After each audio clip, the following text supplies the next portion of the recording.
Let us put ourselves in the holy presence of God. Father in heaven, always merciful and giver of life, we humbly ask that you bless each one of us, from the speakers, program committees, guests, and participants. Guide us to make better decisions as we incorporate what we will learn throughout this activity. Thank you for the infinite blessings and countless opportunities.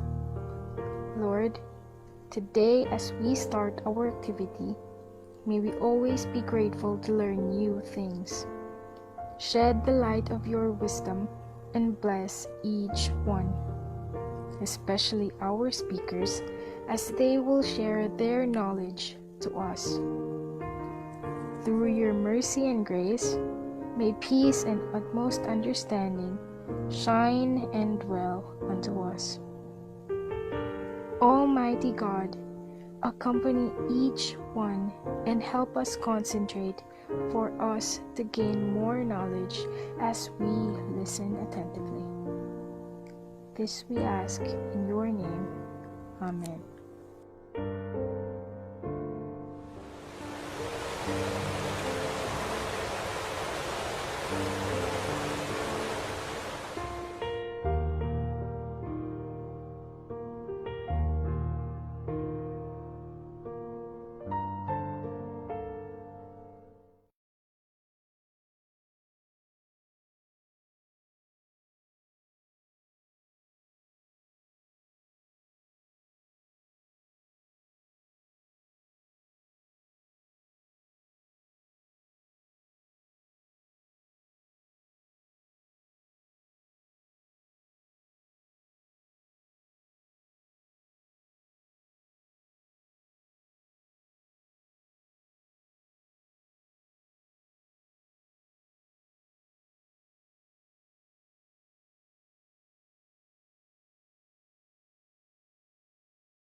Hello everyone, magandang gabi po sa inyong lahat.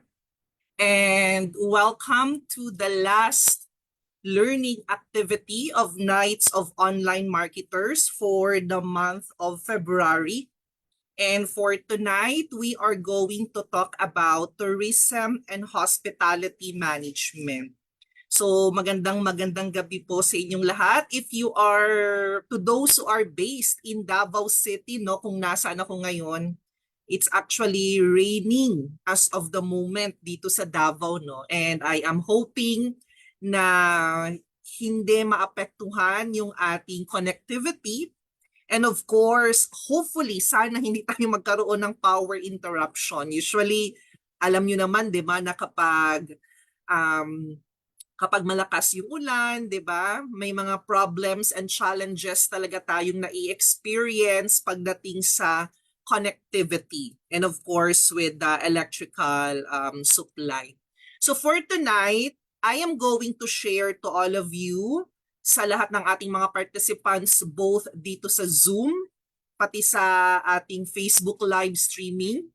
So I am going to share my independent insights as well as my personal experiences pagdating sa tourism and hospitality management. But of course, I am going to share majority sa presentation ko yung mga facts na kailangan nating malaman para mas maintindihan talaga natin kung ano ba ang tinatawag na tourism industry or tourism sector as well as the hospitality industry. So to the best that I can, so hopefully, no, makapag-share ako ng mga inputs na magagamit ninyo as you move forward with your personal or baka meron din ditong mga businesses na related sa tourism and hospitality, no? Kaya beneficial ito both sa isang individual na mahilig magbakasyon at saka sa mga negosyante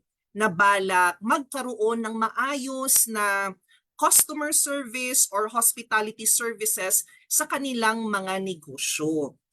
Any type of business naman, no, kahit anong klase ng negosyo, we need to always apply hospitalities sa ating mga potential customers or even, of course, sa mga existing customers natin.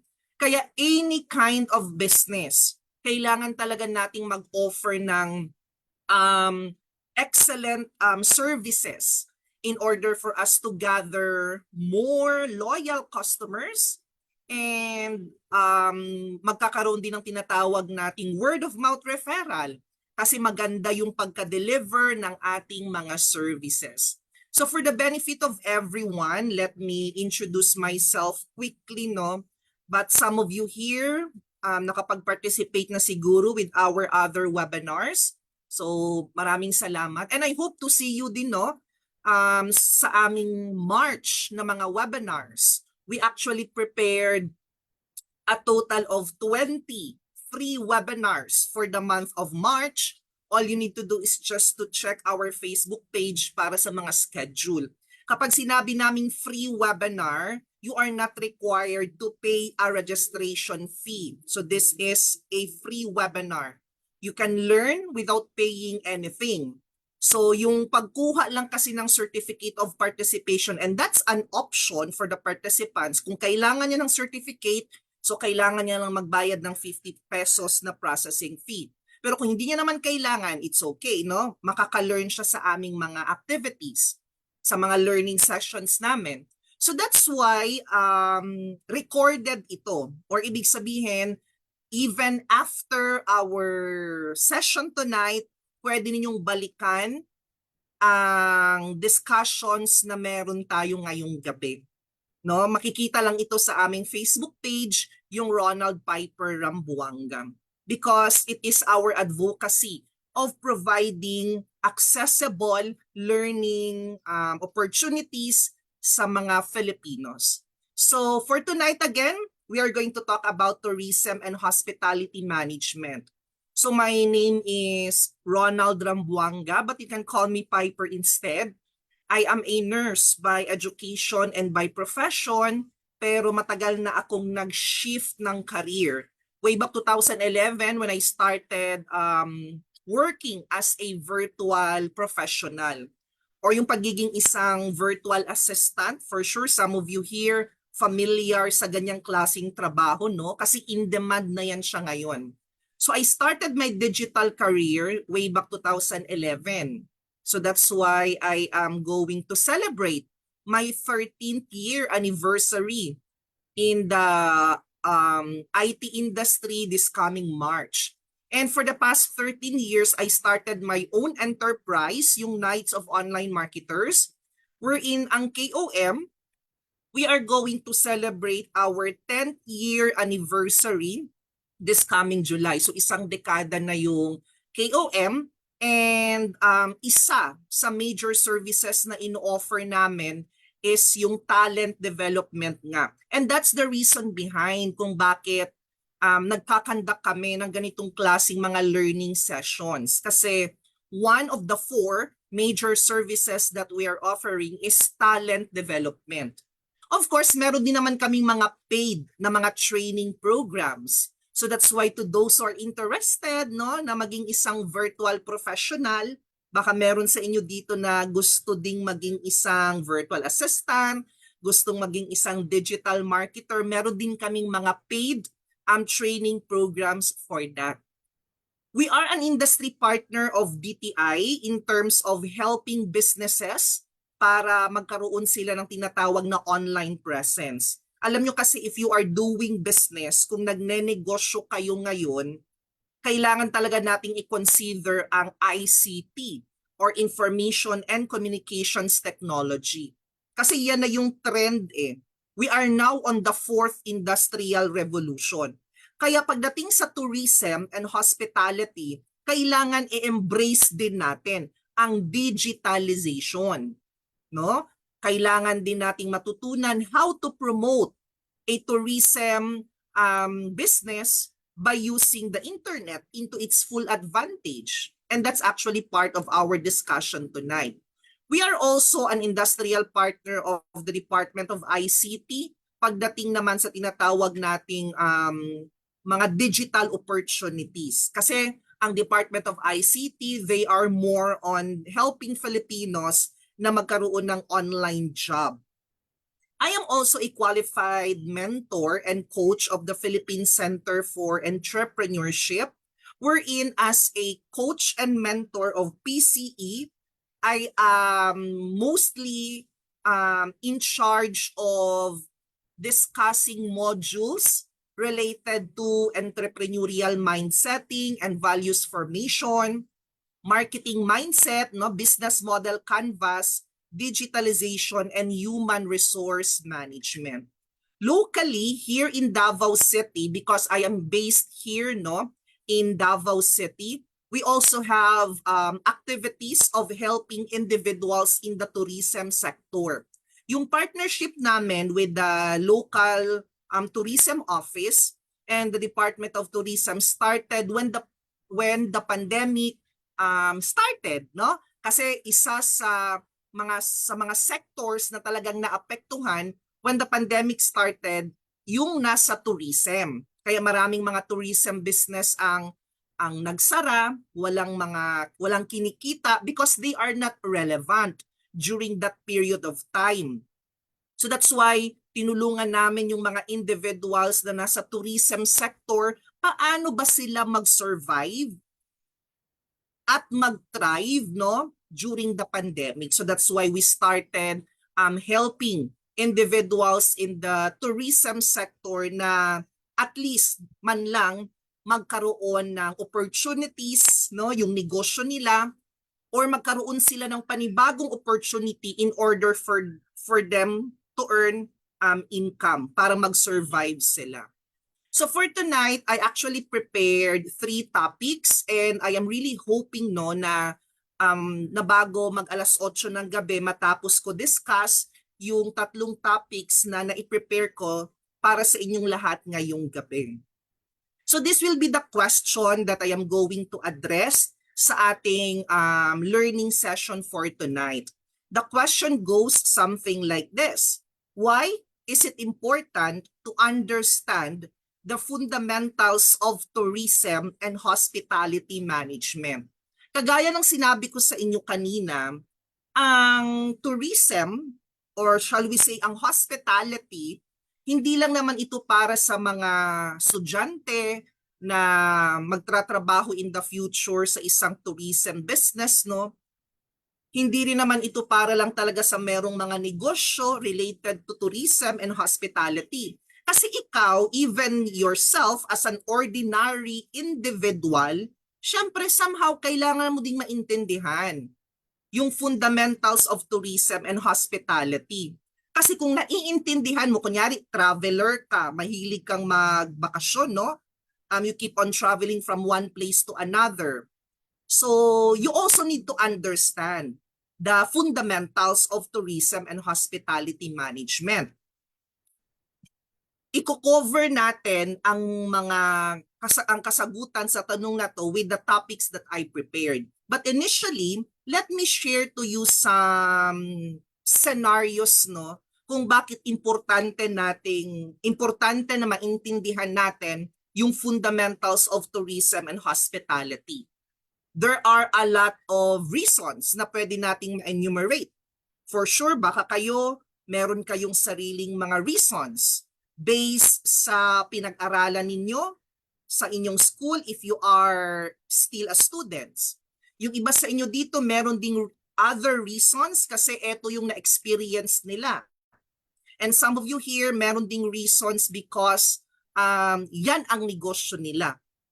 Ang isa sa pwede nating makonsider kung bakit importante na maintindihan natin is para madali nating maintindihan yung pangangailangan ng ating mga customers. If you are in the business, no, we need to understand the fundamentals so that we can easily understand the customer needs. So like for example, mag-imagine tayo ng mga scenario, no?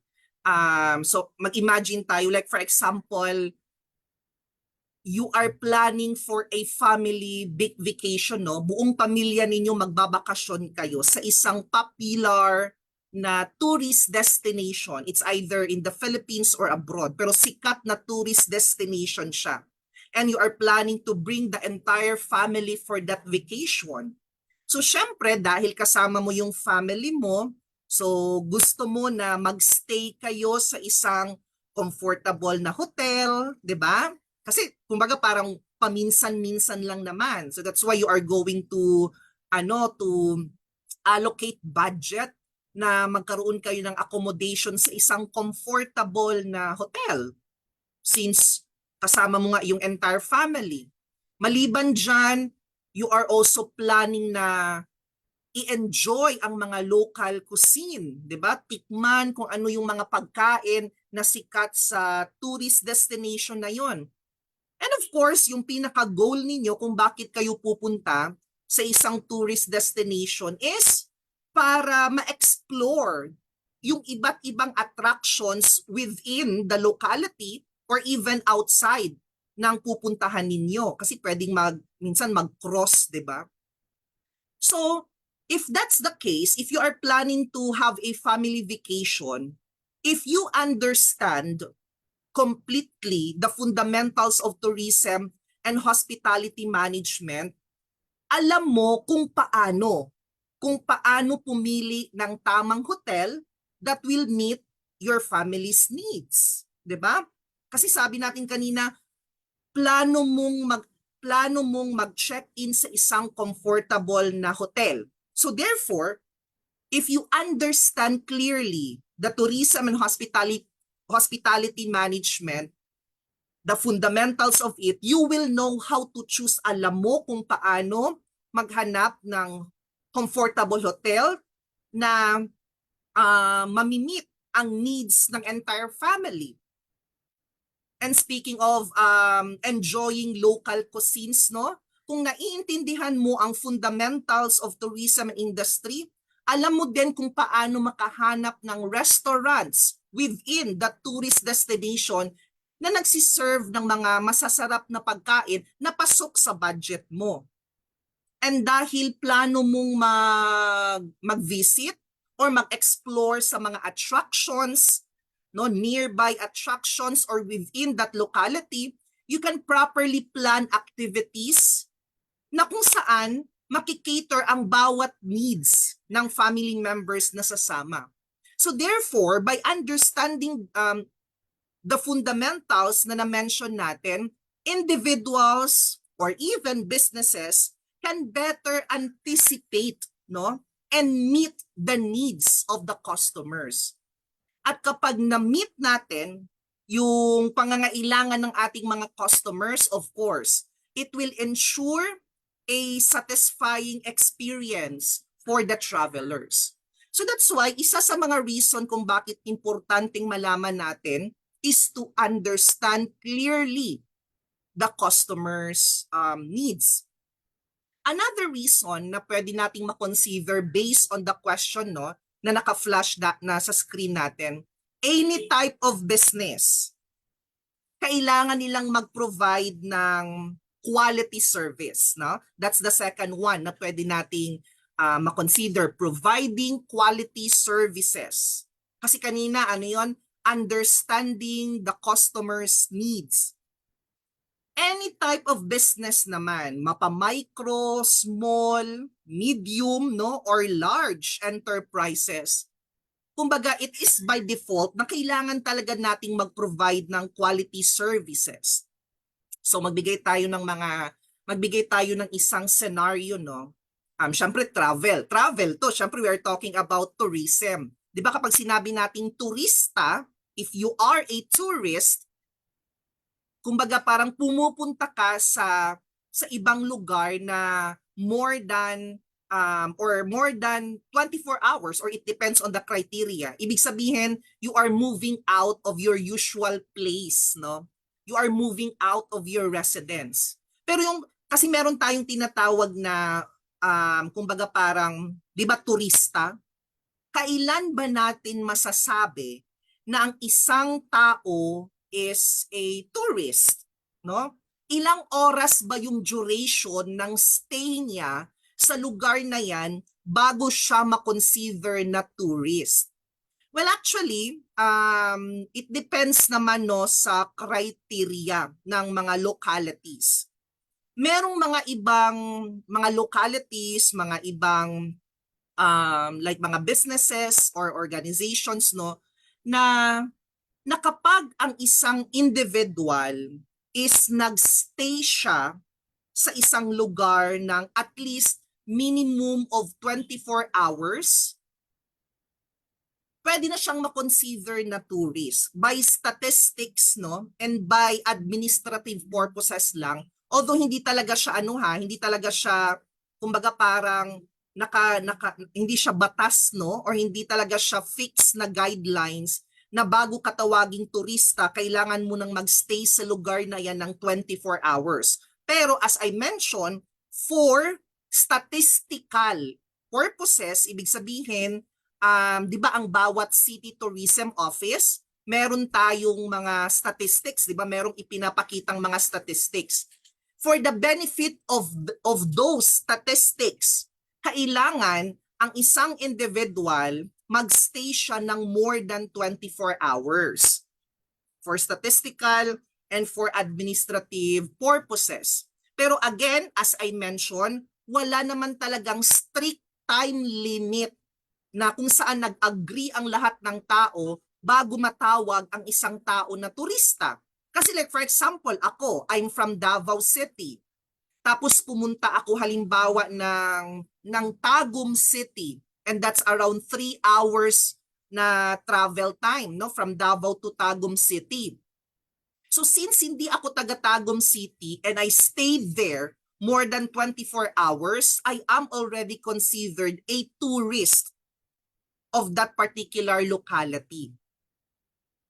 Pero again, walang universal agreement no kung paano ma-define ang isang tao na turista. May mga factors lang na pwedeng ma-consider. Like for example, 4 hours lang siya nagstay. Kunyari pumunta ako ng Tagum City na 3 hours lang yung travel time.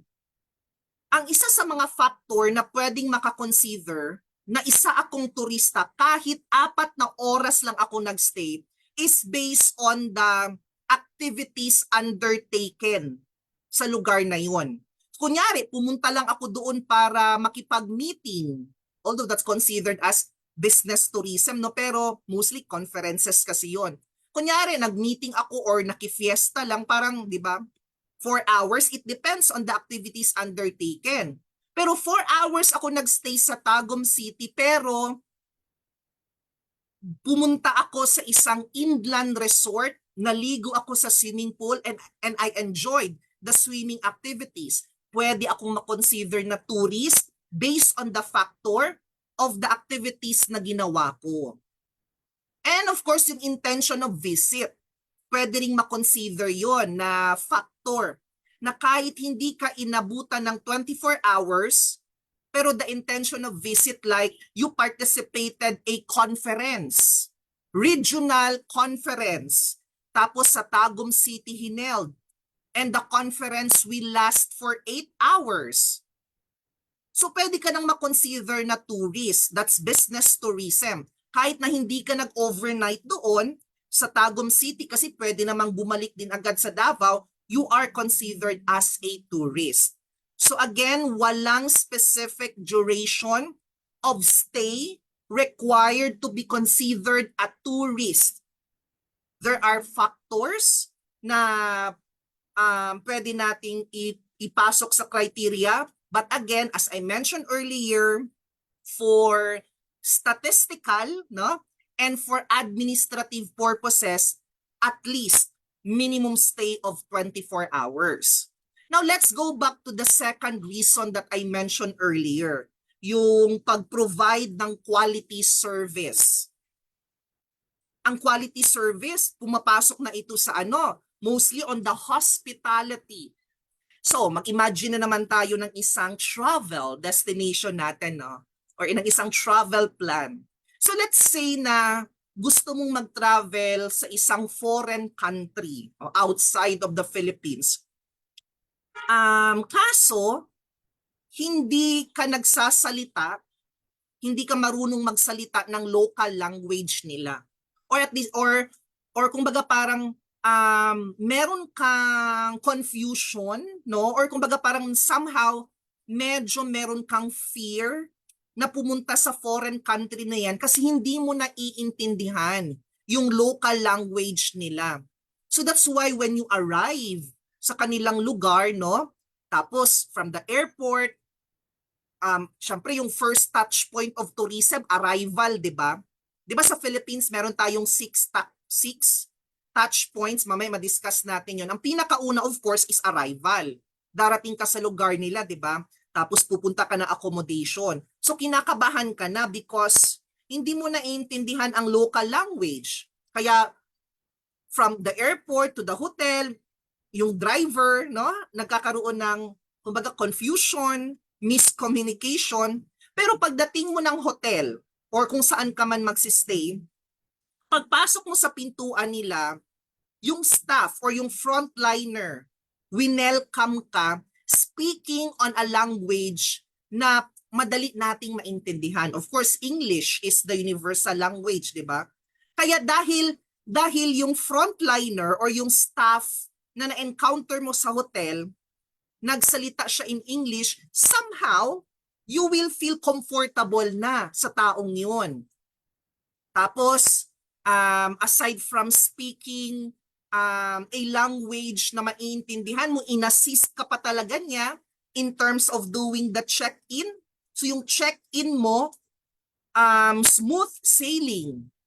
Or throughout your stay in the hotel, all staff, they keep on providing excellent service. No? Yung fear mo dati, kasi baka nga hindi kayo magkaintindihan ng mga localities o yung mga locals, no? Nawala na yon because of the language being used, because of the services being rendered. So nag-provide sila ng excellent service.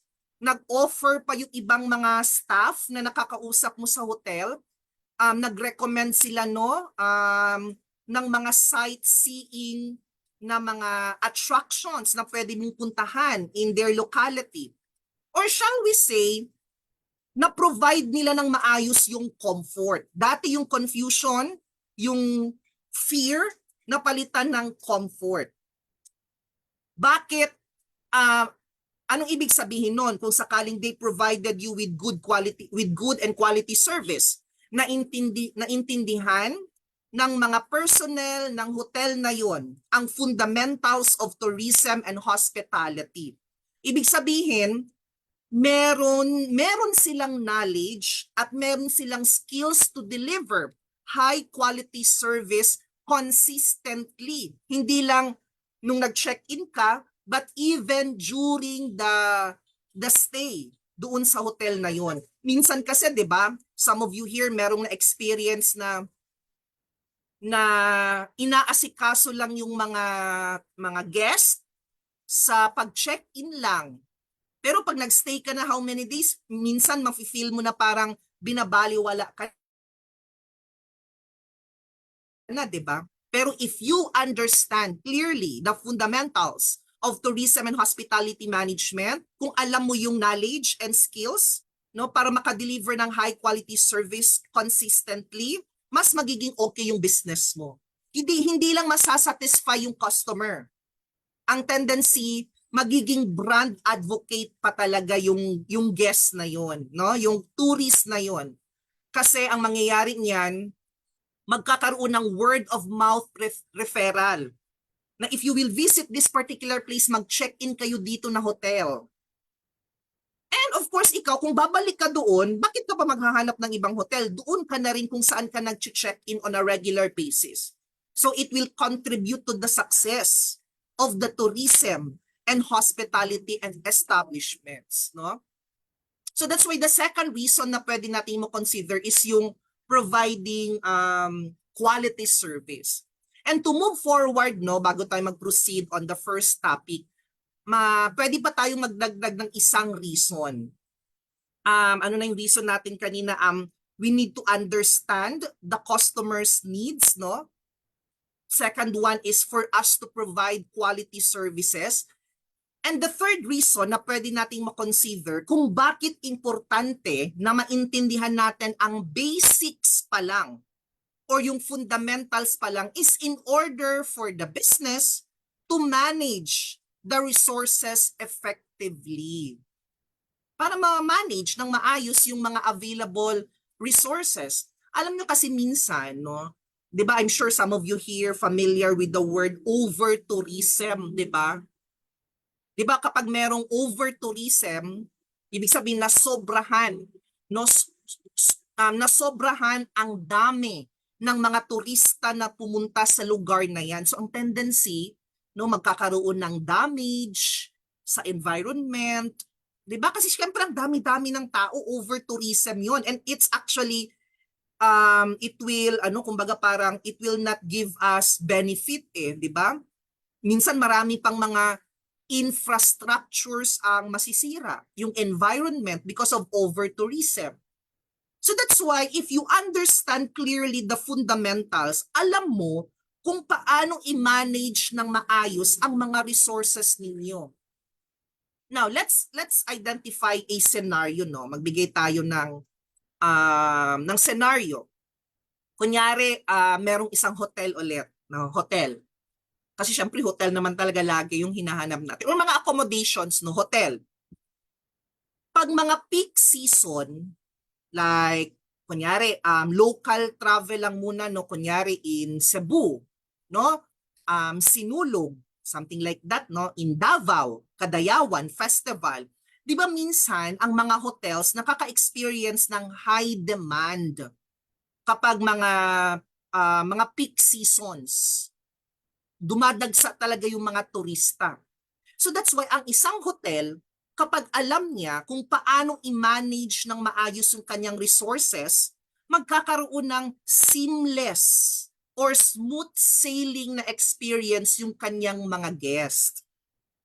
Anong ibig sabihin? Kailangan i-manage ng maayos ng hotel yung kanilang resources. Like for example, the availability of staff. Yung mga room boy, yung chef sa kitchen, yung mga receptionist sa front desk, yung security, 'di ba? So kailangang i-manage yun ng maayos kasi maraming tourist, maraming guest ang papasok sa hotel na yun. So dapat naka-monitor or nakabantay ng maayos ang mga security, 'di ba? Tapos kung puno yung hotel na occupy lahat ng rooms, so dapat maraming available na mga back office na mga staff like room boys for example or yung mga sa utility.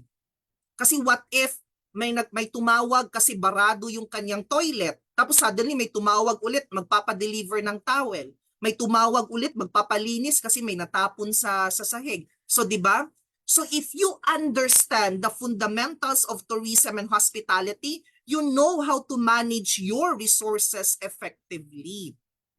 Kaya pwedeng ang isang negosyo related to tourism, maka-implement siya ng mga strategies para ma-optimize, no, ang resource allocation, at least man lang ma-minimize ang waste, no, for an eco-friendly campaigns ng business mo. And of course, yung pinaka-goal, no, kailangan mong ma-maximize yung profitability ng iyong business. Kaya dapat, no, may maayos na staff scheduling, tapos dapat meron ka ding mga practices na pwede ring maka-reduce ng cost. And pwede ka ding kasi pinag-usapan natin kanina ang digitalization, 'di ba? We are now on the fourth industrial revolution. Kaya ang mga nasa business, ang mga nasa tourism business, in order for them to manage their resources effectively, pwede silang mag-invest ng mga technology na pwedeng magkaroon ng seamless na operations, no? Pwedeng kunyari yung sa booking ng hotel, something like that, 'di ba? Pwedeng automated na. Kesa naman manual na kailangang tumawag pa sa hotel para magpa-book lang. So i-embrace din dapat ng tourism industry ang iba't ibang opportunities related to digitalization. Now, for the first topic, we are going to cover first the fundamentals of tourism management. Ang topic number 2 naman, understanding the fundamentals of hospitality management. And the topic number 3 that I prepared is all about digitalization of the tourism and hospitality. So under topic number 1, i-discuss natin or i-cover natin yung definition and scope of tourism. Number 2, key components of the tourism industry. Let's identify what are the different key components or key elements of the tourism industry. And the third subtopic, let's identify some trends. Ano ba yung mga bagong trends? And ano ba yung mga challenges, no, na pwede nating ma-experience if you belong to the tourism sector? Mag-identify lang tayo ng 3 trends at saka ng 3 challenges. So let's start with the definition and scope of tourism. So na-mention ko naman sa inyo kanina, 'di ba, yung kumbaga kailan pwedeng tawagin na tourist ang isang individual. We already discussed that one. By statistics, by statistical, and by administrative purposes, kailangan 24 hours. But with other organizations, no, even 4 hours of stay can be considered as a guest, as a tourist, depende sa activities or sa intention ng kanyang visit. Pag sinabi nating tourism, it is when an individual will go on a travel or aalis siya, no? Aalis siya sa kanyang usual na environment. So, lalayo muna siya sa kanyang residence, no? Lalayo muna siya sa kanyang workplace for a short period of time. And during the time na malayo sila or lumabas sila sa usual environment na meron sila, of course, they are going to do different activities on that place. Siyempre, di ba, yun naman yung purpose mo kung bakit ka pupunta sa lugar na yan. You want to try different activities, you want to explore new things, di ba? Ang tourism, iba-iba kasi, no? Ang tourism is a general term. Meron kasing tayong tinatawag na, for example, mga scenarios like yung family nyo nagplano ng trip, no? You are planning to travel sa isang famous na beach destination kasi summer break. So nag-decide ang buong family, tara punta tayo sa beach destination na to. That's what we call family vacation. And that's already considered as a tourism activity, no? Yung family vacation or vacation with friends. Ang tourism, pwede ring business trip, 'di ba? Kumbaga you are going to travel to another city para mag-attend ng isang conference. Kumbaga business, doing business with leisure, no? If you already entered Zoom earlier before the 6 o'clock p.m., 'di ba meron akong video na na-play. And I featured there, actually that's the 2017 video, no? Hindi siya ganun ka-updated, but that video was created way back 2017, and all of the places featured sa video na yon, business trip yon, because in the past, nung wala pa masyadong mga resource speakers na pwedeng mag-talk about online jobs, so kami palagi yung ini-invite as far as sa Luzon, Visayas, and Mindanao. And that's an example of what we call business trip. And that's part of what we call tourism activities din. Kumbaga, ang main purpose of the travel is work-related. Pero at the same time, that particular person na ang purpose is work-related, kung bakit siya pumunta sa lugar na yan, mag-e-engage pa rin talaga siya, of course, with tourism. Kasi syempre, mag-stay siya sa isang hotel. 'Di ba? Tapos magdadine siya sa isang restaurant na first time niya lang din puntahan. Or minsan may mga side trip, no? Yung after the event, the next day, 'di ba? Merong mga side events na kung saan itutour kayo ng host sa mga landmarks ng lugar na 'yan, 'di ba? Or minsan may mga cultural show, 'di ba? Kung networking dinner, tapos may cultural show kung ano yung pinakasikat doon sa area na pinuntahan ninyo. Pwede ring ma-consider na tourism activity yung mga adventure na mga travel, no? Like hiking, no? Hike of course sa bundok, 'di ba? Kumbaga adventure travel, exploring the nature or challenging yourselves for an adventurous activities, that's an example of tourism din. No, syempre, if you are planning to participate in an adventure travel, no, yung grupo ninyo, syempre hindi ka lang pwede mag-isa. You need like someone, no? Minsan ano yan, kumbaga parang group talaga yan. Group of friends or group of individuals. The moment you are planning to hike, no, to hike a mountain, a specific mountain in the Philippines, for example, 'di ba, you are going to immerse. You are going to immerse yourselves in the natural beauty na makikita mo or madadaanan mo. And of course, syempre, kailangan mo ng memories. You are going to take photographs. Tapos yung guide ninyo, mag-e-explain din about the local ecosystem. So that's why may tourism activities na nangyayari. Outdoor activities to be specific, particularly connecting with nature. Okay, so yan yung ibig sabihin ng tourism. Now, ano-ano yung tinatawag nating scope of tourism? Scope. No, nakalagay naman dito sa presentation, the scope of tourism is broad, no, napakalawak. Kasi you can consider different aspects under this one.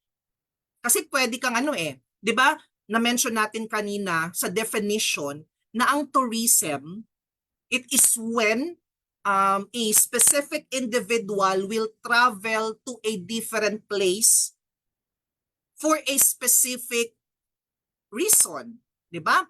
Kasi kunyari kayo, bakit ba kayo magta-travel? Of course, you want to have fun, no? Pangalawa, yung mga na-mention natin, it's part of your work. Or yung mag-akyat kayo ng bundok because you are seeking adventure, 'di ba? Yan yung ilan sa mga reasons Or you want to experience different cultures. Kaya plano mong pumunta kay Apo Wangkod, 'di ba? Para magpatato ka din doon sa kanya. Pero ang tourism will not only limit to adventures, no? Going to the beach, ganyan, or attending conferences, congress, kasi meron din tayong tinatawag na medical tourism. Like for example, the reason why kung bakit ka pupunta sa lugar na yan because you are going to get a medical treatment and more. So nakalagay naman dyan, di ba, naka-enumerate on the first paragraph, like leisure tourism.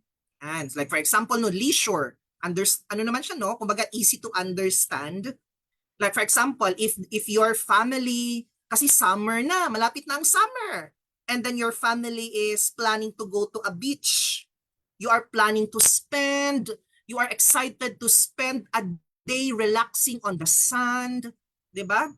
You are excited to swim in the ocean. And of course, you are also excited to explore yung mga nearby attractions sa lugar na yan. Yan yung example ng leisure tourism. Ang pinaka-goal niya or yung pinaka-reason behind kung bakit magta-travel ang isang tao is for enjoyment. Enjoyment and relaxation. So yun yung pinaka-goal niya, leisure tourism. And for sure, yun yung palagi nating ginagawa because we want na mag-chills, no? We want na mag-unwind tayo. Second na nakalagay dyan is yung business or corporate tourism. So like for example, yung mga na-mention ko sa inyo kanina, yung mga business trip. Like ako, pumunta ako ng Tugigaraw City, ganyan, because I am invited to be a resource speaker. Kasi hindi pa dati uso yung Zoom no? Nag-start lang naman itong mga online sessions when the pandemic started. Kaya before the pandemic, puro talaga yan, face-to-face activities. Or minsan, kahit na hindi ako invited na speaker, pero meron akong na-receive na invitation na merong Mindanao Conference for Entrepreneurs na gaganapin sa Zamboanga City. So pupunta ako doon as a participant. So that's an example of a business or corporate tourism. You are traveling to another city to attend a conference or makipag-meeting lang, no? That is something related to your work. Kasi syempre kapag may mga participants sa mga congress, for sure, they will stay sa hotel, di ba? They will explore the city during their free time, mag-shopping sila. So ang goal naman ng business or corporate tourism is people will travel for work-related purposes. Kung yung leisure kanina is for enjoyment and relaxation, ang business or corporate tourism naman, ang kanyang goal, kung bakit magta-travel ang isang tao, work-related purposes. Yung adventure tourism na explain ko na yan, I mean meron na tayong nasulyapan kanina, no? Adventure tourism, ibig sabihin yung mag-hike kayo sa mountain, something like that, or trekking, no?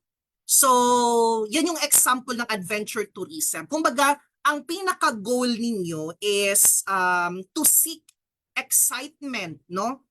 And kumbaga parang adventure nga, 'di ba? So dapat merong excitement talaga na na makukuha. Or yung tinatawag na you are really going to challenge yourselves sa mga strenuous na mga activities. Kumbaga yung parang after the activity, yung sasakit yung buong katawan mo because of that and so on. Okay? So yan yung tinatawag na adventure tourism. Yung ika-1, 2, 3, 4, yung ika-4 is yung cultural tourism. Easy to understand naman, no? Ibig sabihin, bakit ka pupunta ng Indonesia? Bakit mo gusto pumunta ng China, ng Japan? Something like that, no? Some of the travelers, no, they want to visit a foreign country because they want to immerse. Kumbaga parang gusto nilang magkaroon ng immersion para mas maintindihan nila ang rich history. Kunyari, you are planning to go to Korea, no? So you want to learn more the history, the tradition, what are the customs of Korea, for example. You want to explore the ancient yung mga landmarks, no? You are planning to attend mga cultural events, kumain ng mga pagkain na hinahanda nila para mas maintindihan mo lalo ang kultura ng isang lugar na yun. So usually syempre yung mga nasa cultural tourism, the reason why they travel to, siguro baka meron silang research, no? Or pinag-aaralan nila ang culture na yan. So somehow parang work-related din. Pero meron din talaga mga individuals na gusto talaga nilang maintindihan lang, ma-experience, at gusto nilang matutunan about the different cultures. And the last one enumerated here is yung medical tourism. Yan na yung sinabi natin kanina na you are planning to get a medical treatment. So ibig sabihin magta-travel ka to another country, no, or to another location in order for you to receive a specialized medical treatment kasi baka hindi available sa Philippines. Tapos available lang dito na country ang medical treatment or procedure na yon. So that's why it's called medical tourism. Kasi kung magpapagamot ka, kung pupunta ka sa lugar na yan, like kunyari cosmetic surgery, no, hindi lang naman all about dahil medical treatment, no, like Thailand for example, 'di ba sikat yan sila na country for mga surgeries, like magpa breast enhancement, magpa sex change, 'di ba, and so on, ganyan. So Thailand is considered as kumbaga a medical tourism na destination for cosmetic surgery. And because pupunta ang isang Filipino sa lugar na yan, o syempre, kailangan niyang mag-check-in sa isang accommodation, kailangan niyang bumili ng pagkain sa mga tindahan na nasa lugar na yan. That's why it's called medical tourism. So yung mga na-mention natin, no, na mga examples, these are just some of the different aspects ng pagdating sa scope of tourism. Each one of the aspects enumerated, meron silang kinikater na mga needs, no? And ang bawat isa dyan, kumbaga parang ginagamit yan siya na motivation ng isang traveler. Kaya tayo as an ordinary individual, we also need to understand yung iba't ibang aspects na to in order for us to effectively manage our tourism destination. At para kumbaga parang mas ma-custom fit mo or ma-tailor fit mo yung experiences na gusto mong gawin sa lugar na yan. Makaplano ka ng maayos ba? You can plan, you can create a better plan if you will know what specific aspect, what specific reason or goal ang gusto mong ma-achieve. Okay?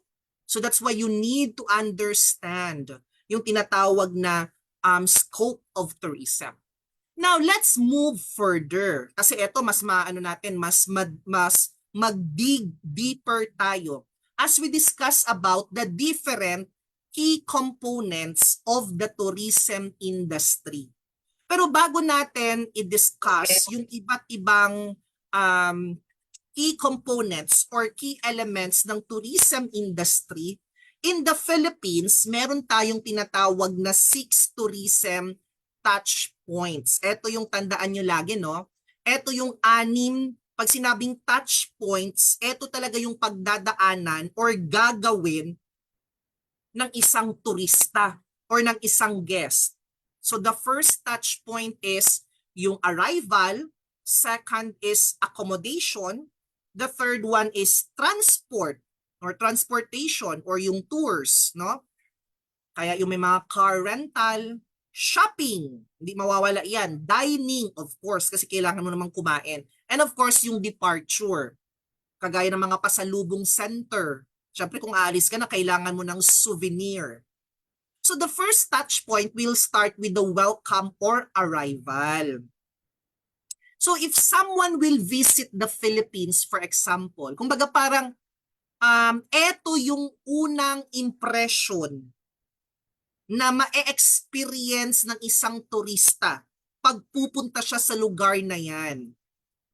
It is your first impression sa lugar na pupuntahan mo.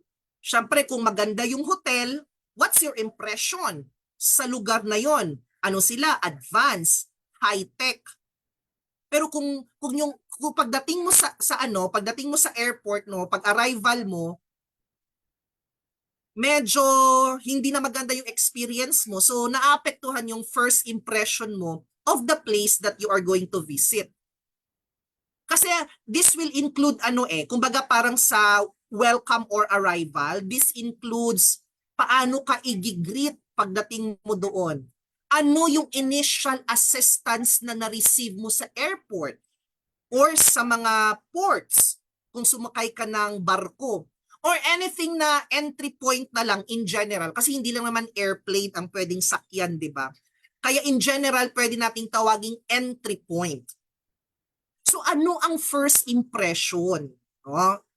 Kapag dumating ka na sa entry point mo. Kaya dapat if you are kumbaga meron kang kumbaga ikaw ay organizer ng isang business conference, sa airport pa lang dapat may cultural show na dapat doon, 'di ba? Alam niyo 'yan, experience niyo 'yan, 'di ba, no? Na pagpupunta ka sa airport pa lang may sumasayaw na doon na mga cultural show kumbaga to welcome the guest. Tapos may mga tarpaulins, tapos yung mga VIP sasalubungin, 'di ba? Lalagyan ng garland and so on. So yan yung first touch point of tourism. Like for example, may isang turista na dumating sa Manila, pumunta ng Manila. So pagdating niya sa Ninoy Aquino International Airport, yung mga staff na nandoon, no, maayos ang pagkakagreet. Diba? Usually in the Philippines, mabuhay, ganon. Ganon yung ating gesture. Yung right hand, nakapatong sa puso, mabuhay.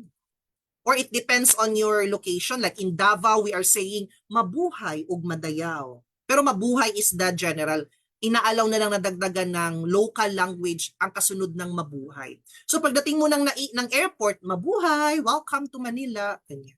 Tapos inassist ka ng maayos, no, sa pag-claim ng baggage and so on. Yan. So dyan magsisimula ang first impression. Of course, after sa entry point, like airport for example, pupunta na ng accommodation. So, accommodation will refer to where the tourist will stay during their visit.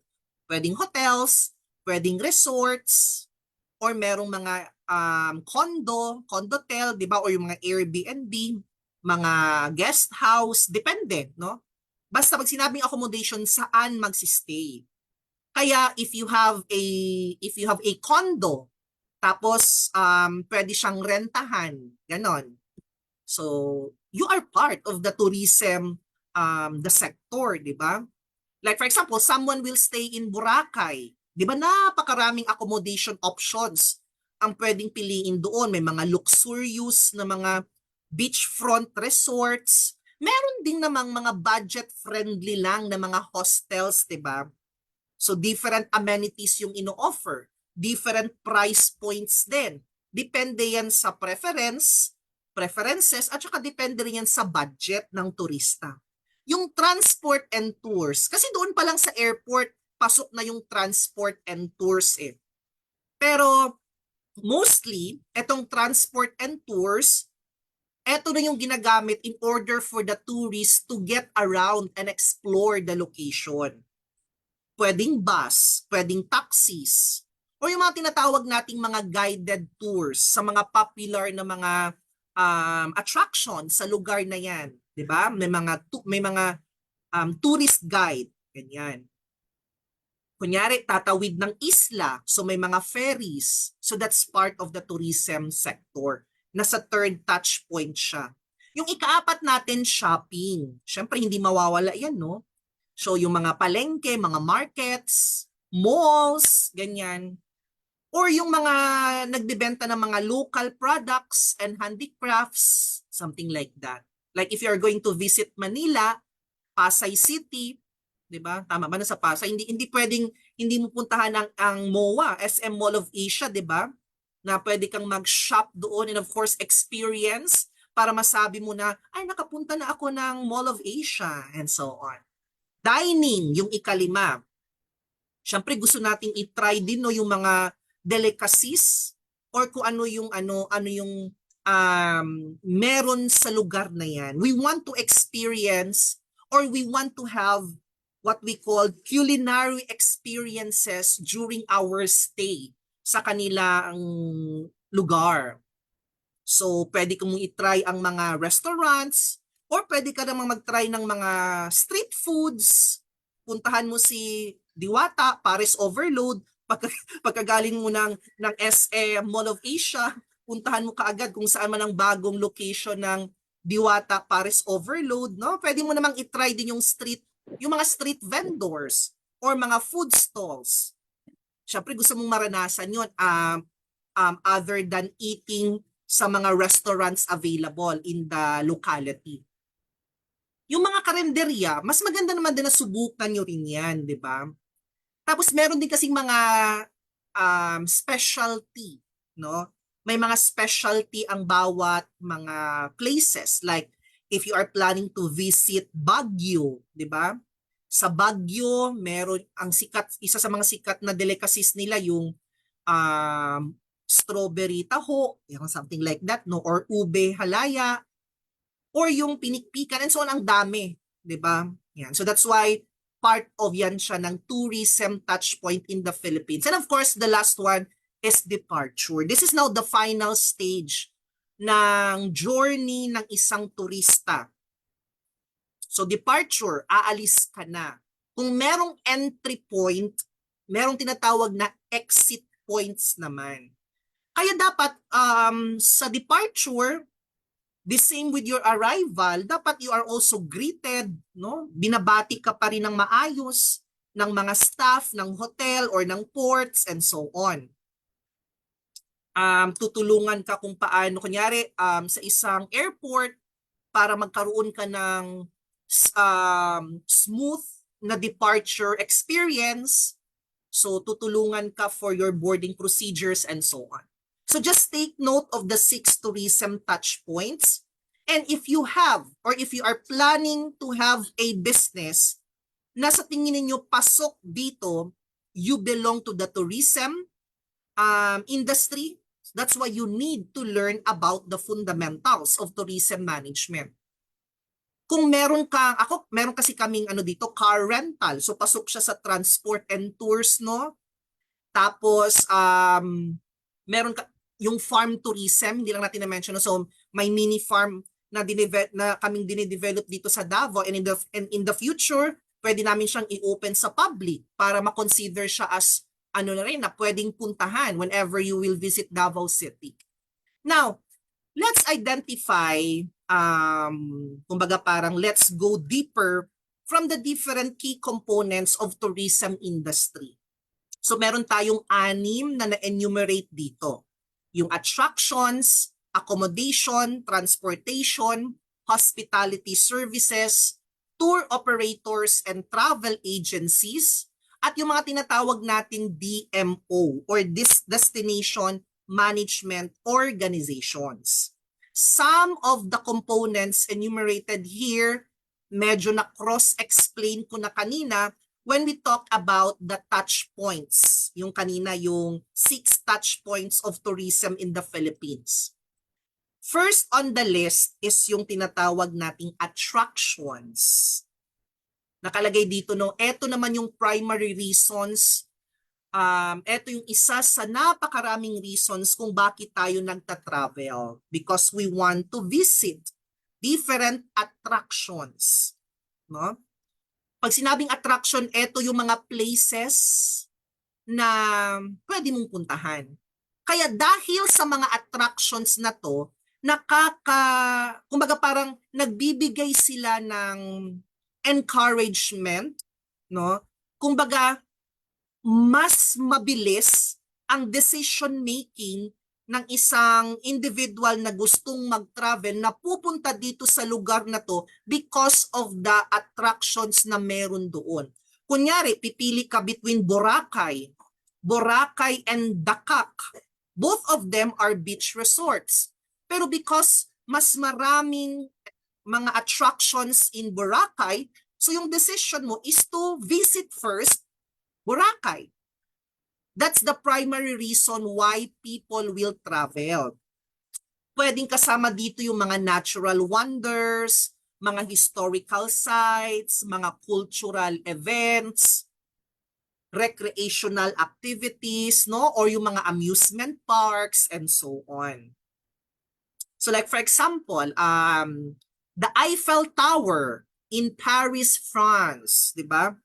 The Eiffel Tower is one of the many na famous attraction talaga na worldwide ang target market niya. It attracts millions of tourists on a yearly basis para lang makita yung Eiffel Tower na yun. Kasi of course, because of its historical, because of its history, no? Tapos iconic pa talaga yung Eiffel Tower. Plus, merong cultural significance, especially for mga lovers, di ba? So, Eiffel Tower, for example, is an attraction in Paris, France. Yan yung reason kung bakit mong gustong pumunta ng Paris. So that's one of the key components of tourism. Kaya kahit sa mga syempre magte-take ka ng photos, di ba? Mga photographs, magpapapicture ka. Meron tayong matututunan doon as a business person. Nowadays, people are more they are more engaged with what we call mga visual contents. Kaya kapag meron kayong restaurant, for example, make sure that your restaurant will offer a unique dining experience.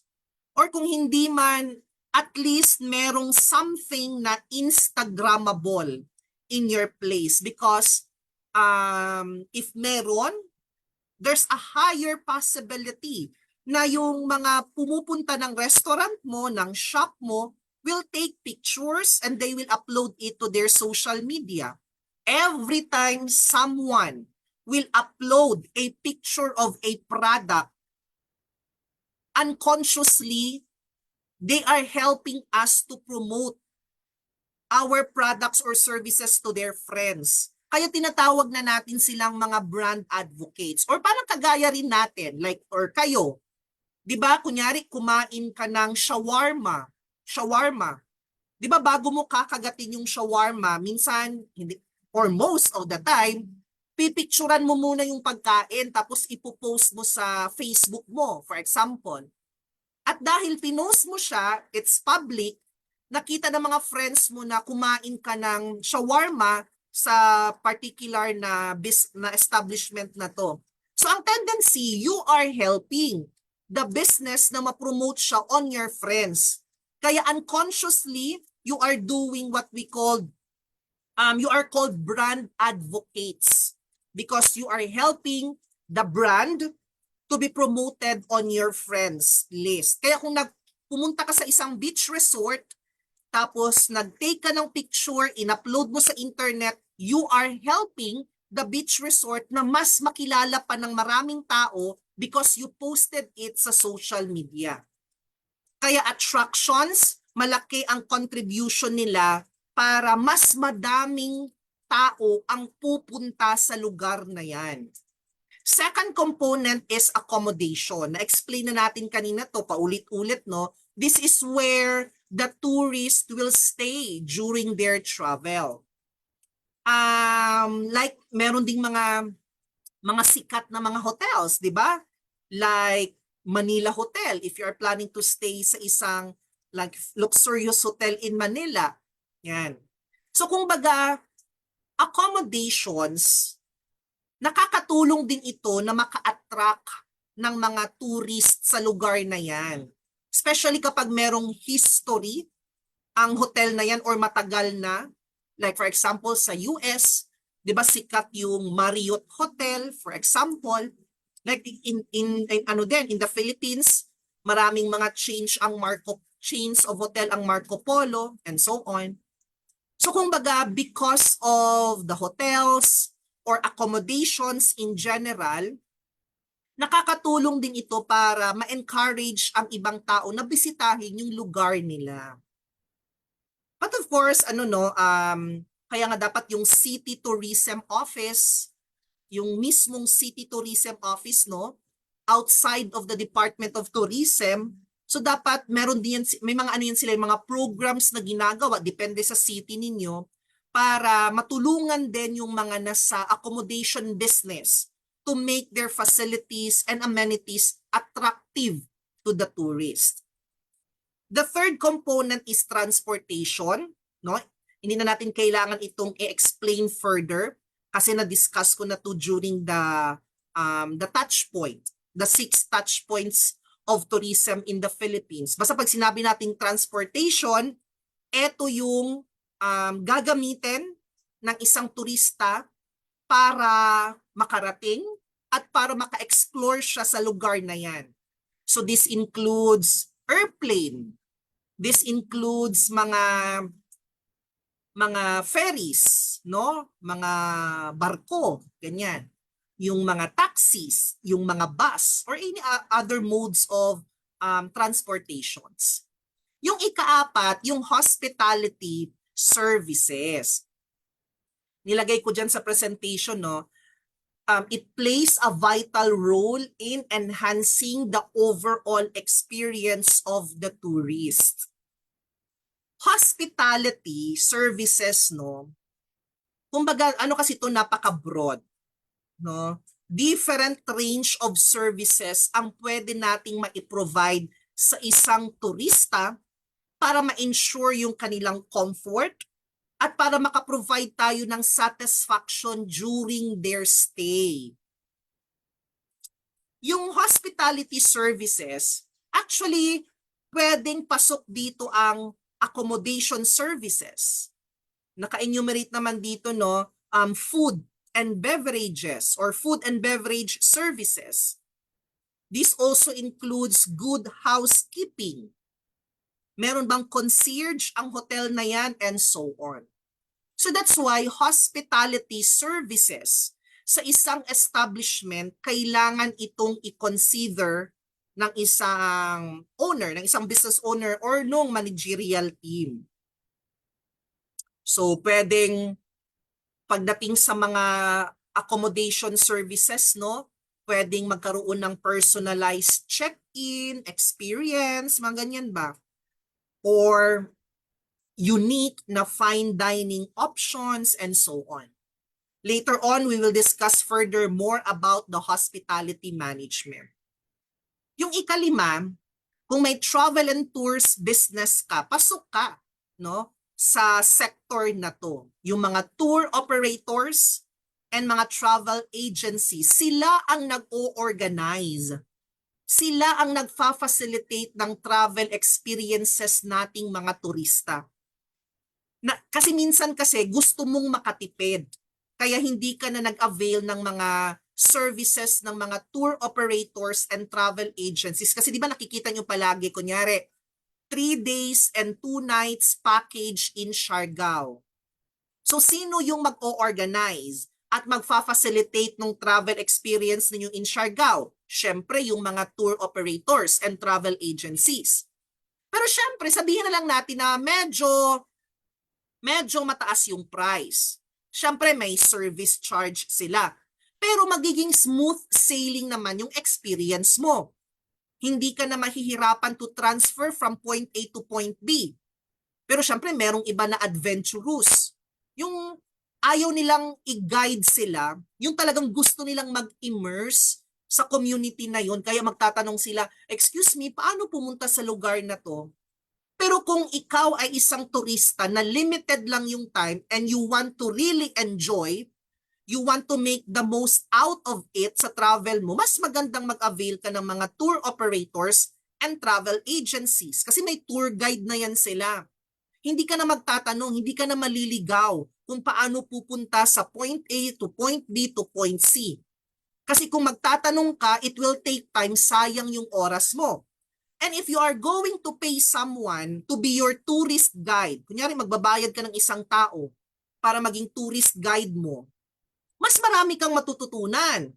'Di ba? Kasi sasabihin niya, alam nyo ba na ang tulay na ito, ang kauna-unahang tulay sa lugar namin? Something like that. 'Di ba? May Kuya Kim ka na kasama. 'Di ba? Did you know that? Ganyan. Kasi binayaran mo. Marami kang matututunan about the culture, historical sites, and a lot more.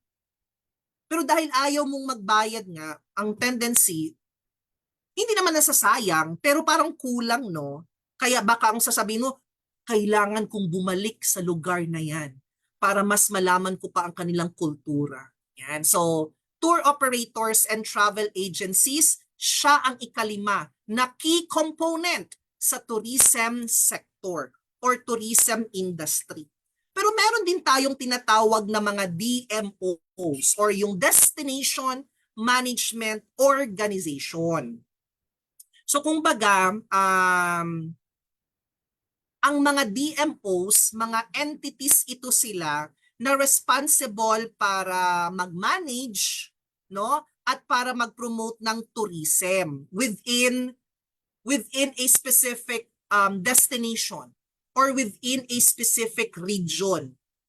So kumbaga ang mga DMOs, mga organizations nga sila, 'di ba, mga entities wherein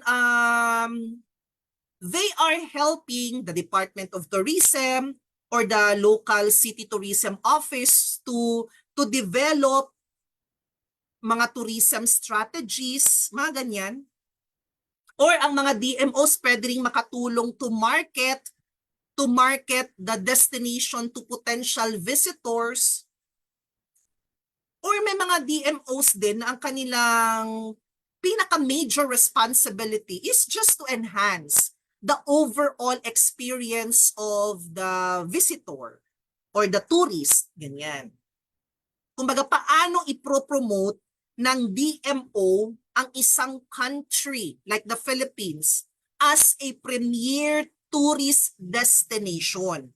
So yung mga DMOs yung gagawa ng mga marketing campaigns, sila yung mag-identify ng mga potential partnerships with mga travel industry na mga stakeholders, ganyan. Or pwede din silang gumawa ng mga initiatives in order to showcase the Philippines, yung mga unique attractions ng Philippines. Ano yung mga pwede nating ma-experience? Just like what Ma'am Shinmelay did, no, sa APA Air, di ba? I'm sure nakita niyo yung advertisement ng or marketing promotion ng that Avatar, di ba, the last airbender na si Melay, di ba, yung APA Air.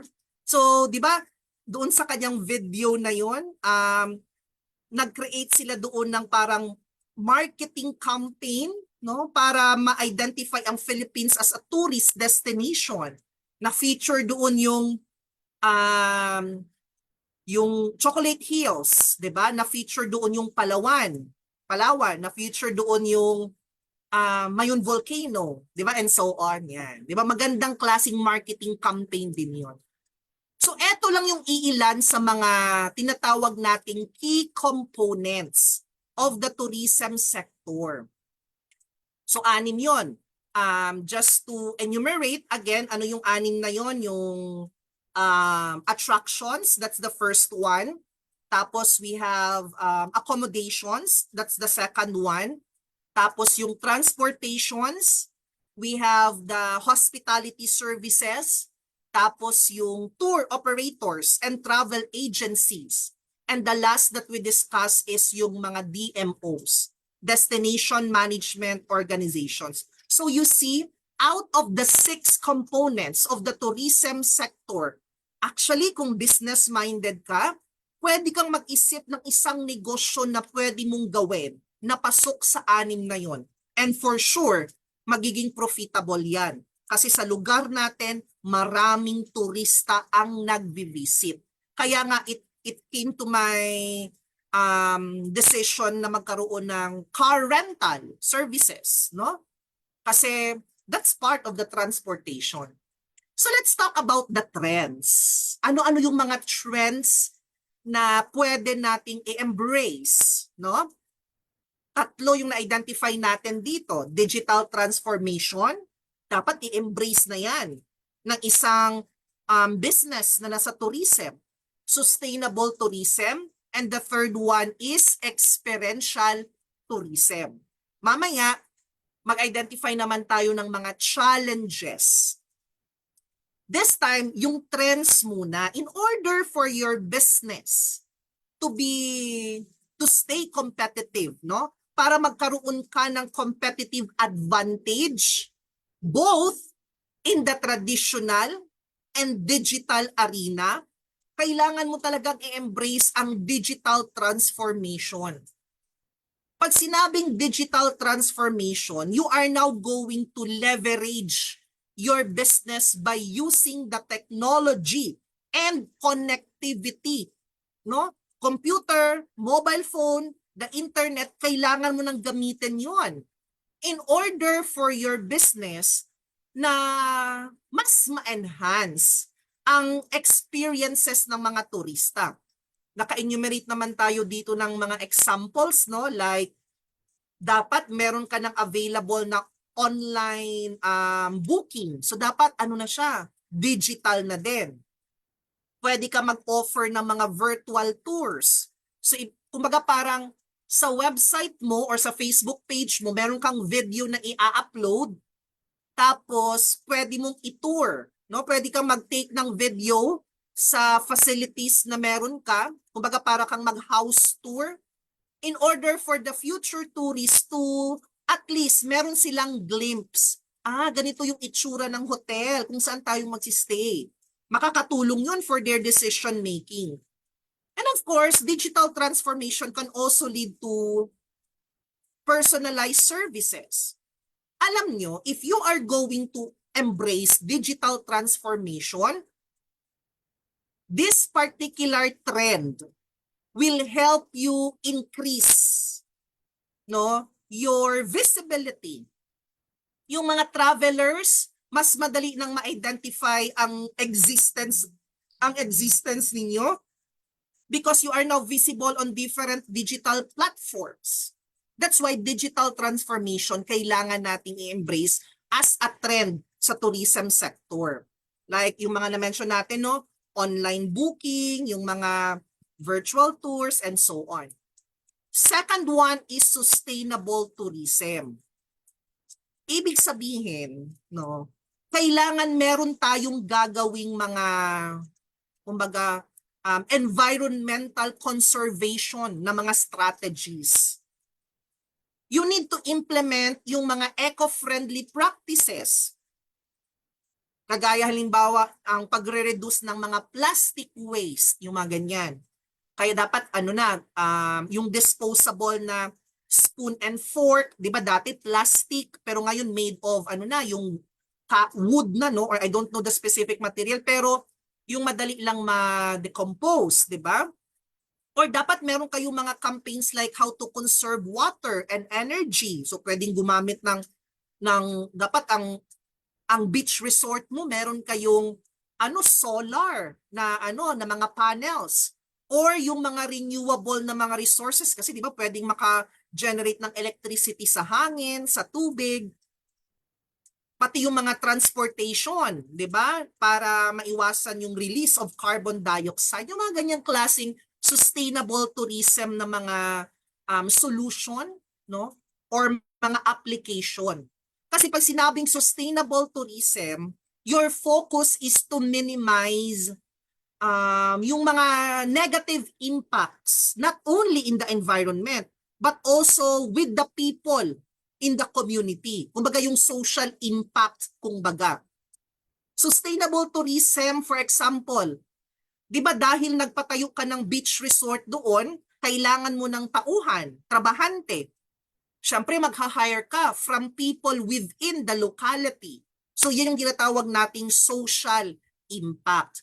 At kapag nalaman ng mga turista na yung beach resort mo, you are helping the women of that particular locality, kumbaga that's an added value every time that you are selling your services. Sustainable tourism. And the last that I added here, yung tinatawag na experiential tourism, no? Kumbaga dapat talaga, from the word experience, kailangan mo talagang mag-offer ng mga authentic na mga cultural experiences. Yung hands-on activities talaga. Kunyari, sa lugar na yan, weaving.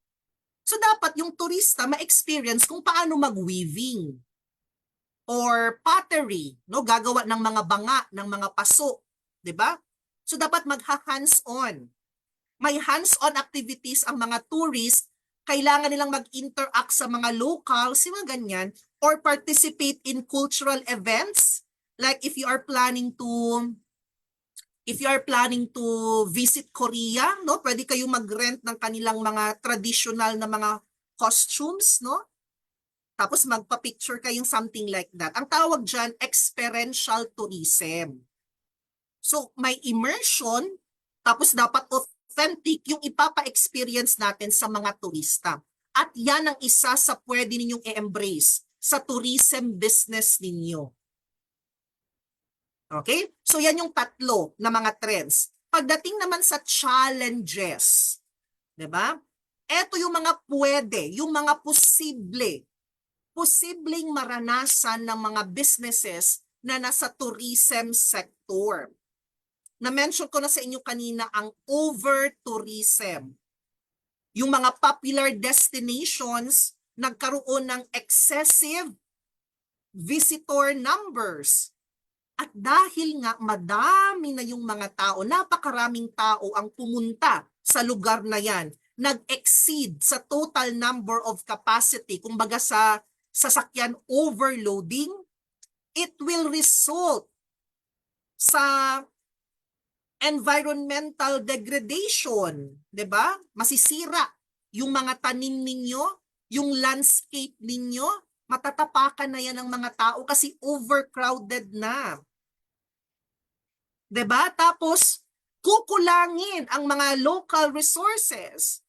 Pag pumunta ka na ng restaurant, marami na silang mga menu na hindi na nila kayang iserve kasi wala ng supply ng karne ng baka. Kasi nga dahil overcrowded na yung lugar, for the past days puro karne ng baka yung in-order, beef. Naubos yung supply. Ang tendency, some of the menus hindi na i-offer. So madi-disappoint ngayon si tourist. Ano ba yan? Kaya nga ako pumunta sana dito kasi I want to try and experience your steak. Something like that, no? So challenges yan. Isa yan sa mga challenges na pwedeng ma-experience ng isang business na nasa tourism. So that's why yung mga solutions natin, pwede tayong pwede talaga tayong mag-limit sa quota. Na kapag nagsobra na, hindi na talaga pwedeng mag-accommodate. Or para maiwasan yung over-tourism, pwedeng yung tinatawag nating, kumbaga parang merong time limit. No? May time limit yung entry nila. Kunyari, sa isang, sa museum, no? Siyempre maraming tao yung pupunta. So di ba kailangan i-control mo yung taong papasok. Kaso napakataas pa ng nakapila kasi gustong pumasok sa museum. So yung ticket na ibebenta mo, pwede mo siyang lagyan ng time limit na dapat 1 hour lang silang magstay. Tapos kailangan nilang mag-exit to cater other tourists para hindi sila mag-crowded, no? Hindi magkaroon ng overcrowding sa loob ng museum kasi ang tendency baka masira yung other items na nasa loob ng museum. Yan yung mga posibleng solution na pwede nating gawin, no? Para maiwasan yung tinatawag nating over-tourism. Crisis management naman, syempre hindi maiiwasan, no, na makakaranas tayo ng mga natural disaster, baka abutan ka bigla ng bagyo, tapos malalockdown ka doon, or baka nagkaroon ng health crisis. Meron ako dating kasamahan, nag-resource speaker kami, tapos meron siyang nakain ata, tapos nagsakit yung kanyang tiyan, and she was admitted to the hospital during our stay sa lugar na yun. Hindi na siya nakapag-speaker kasi nga na-admit na siya sa hospital. Prior to the day of the event, na-admit na siya. So, tapos hinintay na lang namin, kumbaga parang timing din na before kami umalis, naka-check out or na-discharge na rin siya. Kasi nagkaroon ng health crisis, hindi niya na-enjoy yung mga side trips. Or baka bigla kang naaabutan ng mga political issues ba, nag-rally, nag-martial law. Yan yung tinatawag na challenge, isa sa mga challenges na pwedeng ma-experience sa isang tourist destination. Baka pagpunta mo doon, biglang nagkaroon ng lindol. So that's why ang solution to that, yung mga nasa tourism business, they always need to have yung mga emergency response plans nila. Ano yung plano mo kapag may lindol? What's your emergency preparedness plan kung merong health crisis? Paano kung biglang nagka-pandemic ulit? Wag naman sana, di ba? Crisis management. And the last one, yung infrastructure development. So minsan kasi, kumbaga kailangan nating i-balance. we need to balance kumbaga syempre tourist kasi or tourism kasi 'di ba? We need to preserve something. Like for example, magpapatayo ka ng isang restaurant or ng isang pasalubong center, something like that. Pero merong isang tanim like puno na nakatanim sa area na gusto mong paglagyan ng business mo na kung saan kung ipapatayo mo yung business, yung building, kailangang putulin ang puno na yon. So anong kailangan mong i-weigh? You will develop infrastructure but you also need to preserve historical sites in your locality. Kailangan hindi masira ang integrity ng environment, hindi masira ang integrity ng culture. So that's why kailangan i-balance. Kaya challenge yan. Challenge yan sa nasa tourism, yung infrastructure development. Kasi kailangan i-preserve. Kahit na nagde-develop na kayo, kailangan pa rin i-preserve yung environment. Just like here in Davao City, no? Merong isang area kasi dito in Davao na gusto talaga siyang i-road widening. Kaso marami ng tanim na puno.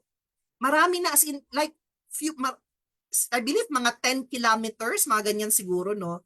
Na meron na siyang puno sa gitna kasi creek drainage yung nasa gitna, tapos may mga trees, tapos may road. Gustong magkaroon ng road widening sa lugar na yon. And the plan, kailangang putulin lahat ng puno. So talagang maraming mga environmentalist ang nagprotesta na wag ituloy kasi sayang yung mga puno na yon. At nanalo din naman yung mga environmentalist, yung mga nagprotesta. So hindi na nag-road widening, ang ginawa na lang, parang inayos na lang yung drainage system doon. Hindi pinutol yung mga puno. Kasi nga, yan yung mga challenges na pwedeng ma-experience if you are in the tourism sector. Okay? So that's that first topic, no? Let's proceed on the topic number 2. And this time, we are going to focus naman sa hospitality. So mag-move forward na tayo, ha? We are now done with the fundamentals of tourism management. Ang tourism and hospitality, they work hand in hand together. Kumbaga parang, kung may tourism business ka, hindi pwedeng wala kang hospitality services, 'di ba? That's why they work hand in hand together. Partners in crime sila. Kaya nga sabi ko sa inyo kanina before we started na sila kumbaga parang partners, no? Partners na any type of business, hardware man yung business mo, bakery man yung business mo, may hospitality management ka talaga na kailangang gawin. So let's talk about the introduction to hospitality management, the key elements. Kung merong key components ang tourism, may key elements din si hospitality. And the third subtopic is yung importance of customer service pagdating sa hospitality. Now, let's define what is hospitality management. So this is more on kumbaga parang hindi nakikita ng mga mata pero nararamdaman naman natin, parang ganyan, no? This is not about the infrastructure anymore, no? Hindi ito yung mga nakikita nating mga attractions. Hospitality management, kailangan gawin ito ng mga tao involved in the tourism. Kumbaga, ang hospitality is all about making the tourist or the guest feel na welcome sila sa lugar na yan. Dapat maka-feel sila na comfortable sila. And of course, dapat ang mga turista maramdaman nila na they are happy when they visit a particular place. Ang hospitality management, if you are offering hospitality, kumbaga parang i-consider mo ang sarili mo na ikaw yung host. Ikaw yung host ng event na yan. And being the host of the event. Kunyari may birthday sa bahay nyo. May birthday celebration sa bahay ninyo. So, di ba, automatically, ikaw ang host ng event na yon.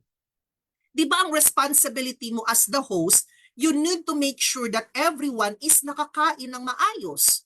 You need to make sure na ang bawat isa sa mga kumakain, merong soft drinks na maiinom. Di ba? You are not a good host kapag ang sinerve mo sa isa Coke, ang sinerve mo naman sa kabila tubig lang, di ba? Unless ayaw niya talaga ng soft drinks. Pero hospitality is like being a good host at a party. Na dapat ang lahat, you are sure that everyone is having a good time. At dapat yung bawat isa ma-feel nila na they are taken care of. Ma-feel nila na they are valued. So dapat sa accommodation, food and beverages, entertainment, or other guest services, dapat hospitable tayo lagi. Kunyari, sa hotel. So imagine niyo na mag-check-in ka sa isang hotel. Tapos as you walk by into the lobby, yung hotel staff, binati ka na nakangiti. Tapos sinabihan niya, "Ma'am, ako nang magbibitbit or magdadala ng inyong bag." O diba? Nakasmile na, nag-offer pa talaga ng help to carry your bags. Tapos during your stay, yung hotel, they make it to a point na on a daily basis dapat malinis yung kwarto mo. Dapat mag-provide sila ng mga fresh towels and toiletries. So that's why if ganun yung approach mo sa customers or sa mga guests ninyo sa hotel, kung happy sila throughout their stay, mafe-feel talaga ng mga guests na they are valued. They are taken care well ng mga staff ng hotel na yon. That's an example of hospitality management sa hotel or sa mga restaurant. 'Di ba? Pagpasok mo na sa restaurant, meron ka agad pagpasok mo sa entrance, merong nag-assist sa iyo na staff, "Ma'am, dito po tayo, table for two." Gano'n, di ba? Mga usher or usherette, gano'n. Tapos nung nag-take na ng order, nagre-recommend yung staff na, "Why not you will try our pinakbet?" or something like that, no? Kumbaga, nagre-recommend si waiter or si staff based din doon sa preference ng customer. Kunyari, baka vegetarian siya or whatever. Tapos gi-prepare ng chef, tapos na-serve on time. That's an example of demonstrating hospitality management sa isang restaurant. But hospitality also includes yung sa mga events like mga weddings, mga businesses, na mga congress, conferences, ganyan. Hospitality management kailangang ipakita din sa event planning.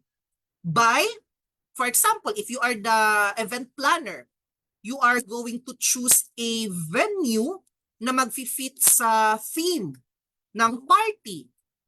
Like for example, kunyari birthday party, tapos kids. So, 'di ba pwedeng mag-identify ng venue na dapat merong swimming pool, something like that. 'Di ba? Yung pag-identify ng venue na dapat merong parking space. Dapat yung sound system okay, 'di ba? So ang catering service na dumating on time and so on. Yan yung mga example ng hospitality management sa event planning naman. Okay, so that's why hospitality management, this actually, kumbaga parang ginagawa na mismo ng tao. Okay? So ang scope ng hospitality naman, the scope, nakalagay naman dito, hospitality management encompasses a wide range of establishments, including hotels, restaurants, resorts, mga cruise, event planning, as I mentioned, and so on.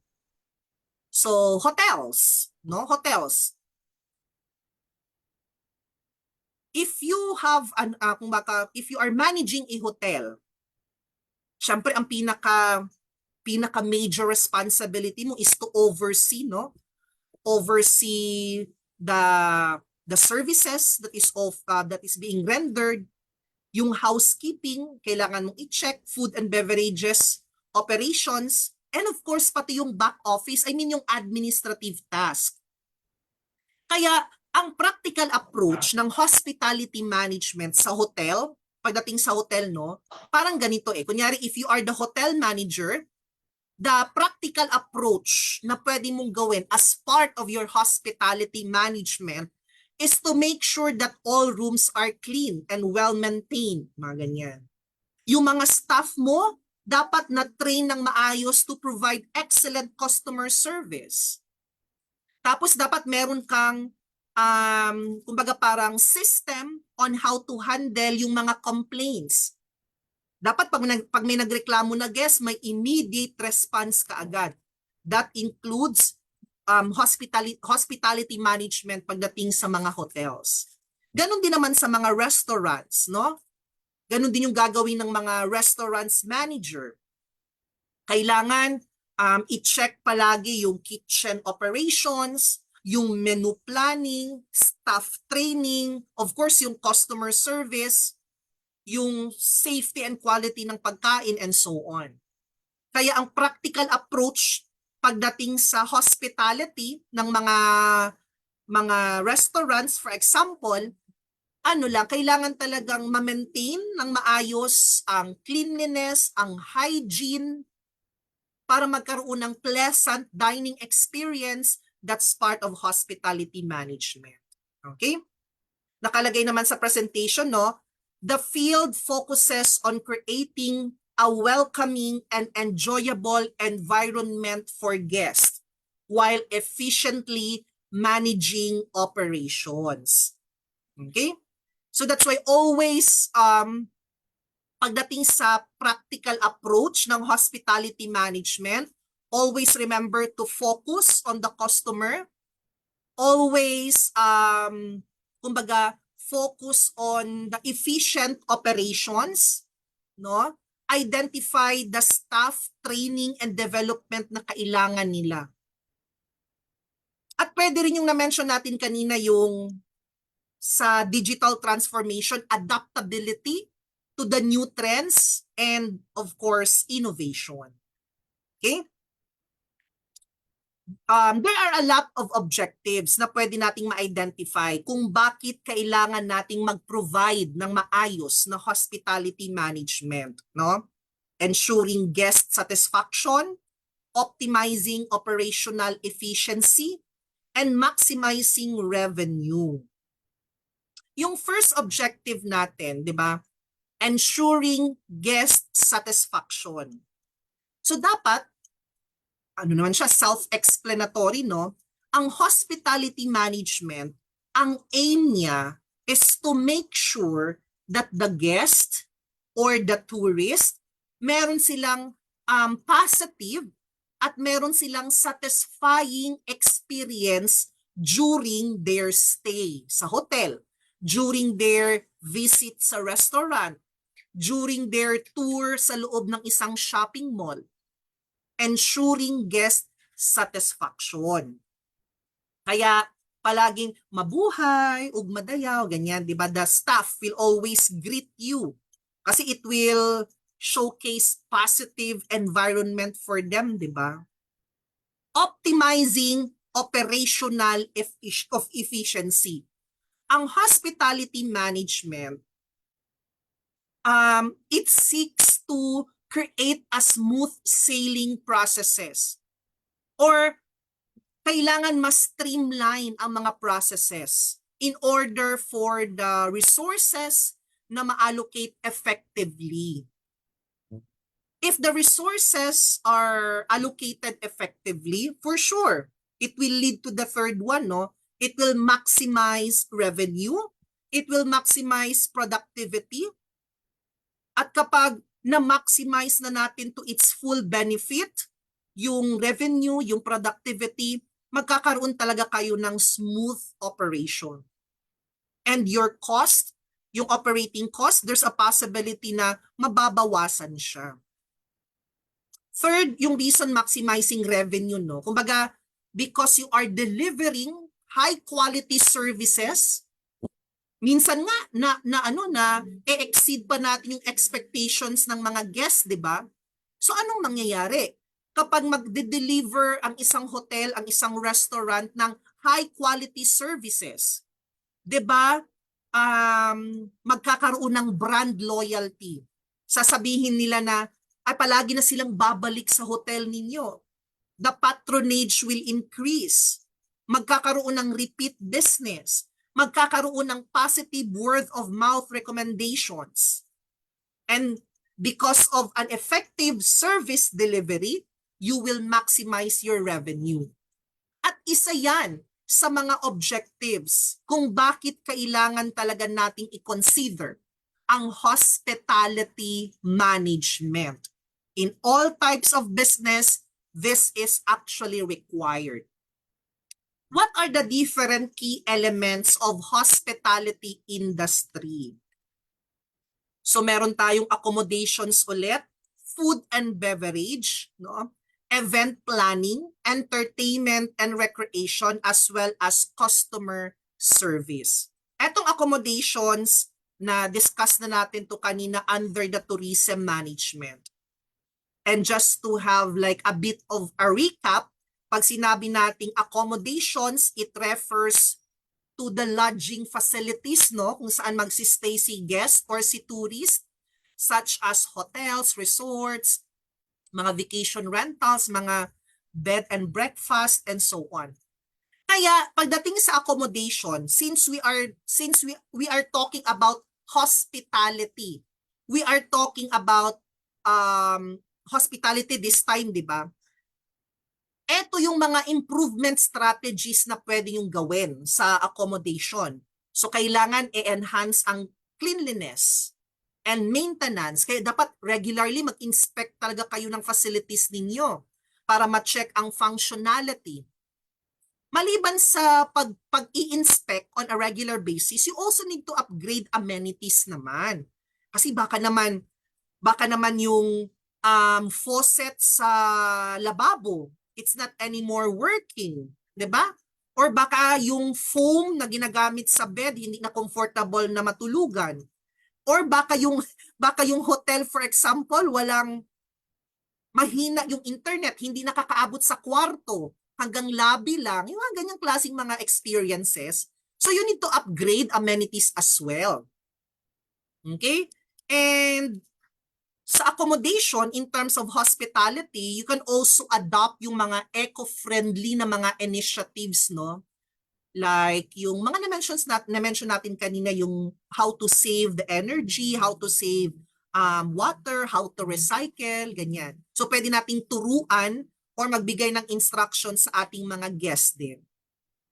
Ang second is the food and beverage naman. Siyempre, ito na yung kakainin, iinumin, di ba? Pasok dito yung mga restaurants, mga bars, coffee shops, mga catering, kung events yan. So that's why as part of your improvement strategies sa hospitality, kailangan i-improve ninyo from time to time ang, kunyari, catering, no? Improve your menu, variety on a regular basis. Baka naman kasi paulit-ulit na lang yung kinakain sa breakfast, di ba? Improve the quality as well. Dapat yung mga kumbaga parang may mga healthy choices para sa mga vegetarian and so on. Tapos mag-serve ka din ng mga local delicacies. Something like that.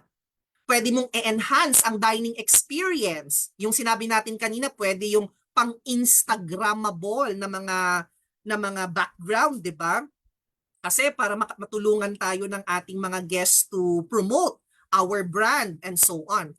So you need to focus on presentation, taste, service quality para makakreate ng memorable dining experience. Siyempre, huwag niyong kalimutan yung na-mention natin na training and development. And whatever you are doing pagdating sa hospitality, in order for you to improve more, kailangan palaging merong kumbaga parang mag-create ka ng how to collect feedbacks. Siyempre kung may feedbacks, no, makakatulong yun in order for you to improve more. Kunyari, after, kung nagpa-catering services ka, just like sa mga buffet restaurants, no, meron na silang gadget na ipapahiram sa'yo, gadget, tapos anong tawag dyan? Yang digitalize na rin ang kanilang client satisfaction feedback. Huwag na kayong magbigay ng form yung sa papel. You need to create a Google form, tapos yung tablet nang ibibigay mo, tapos magbigay sila doon ng review nila. Event planning, this involves organizing and coordinating with various types of events, no? Kagaya ng weddings, conferences, mga meetings, mga parties, or corporate events, and so on.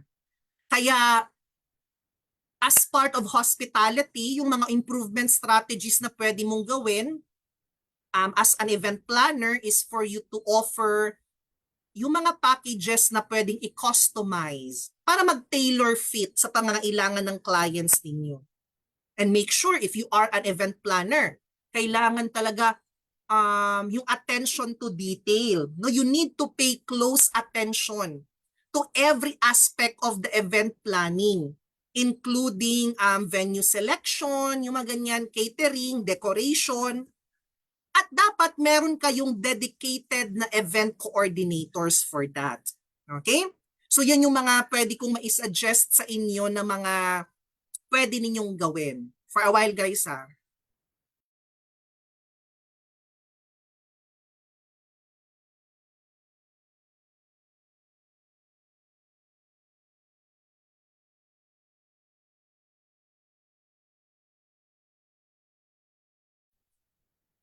Okay, so yun yung mga improvement strategies na pwede kong mai-suggest. Okay? And entertainment and recreation. Oh, this is also another key element of the hospitality management. Kasi yung mga entertainment and recreation, sila yung mag-o-offer ng mga activities, ng mga tours, mga pwedeng mga sports facilities, spa, nakalagay naman dyan sa presentation, no? Mga cultural experiences, ganyan. So that's why, ang improvement strategies naman na pwedeng gawin mo as part of your hospitality management,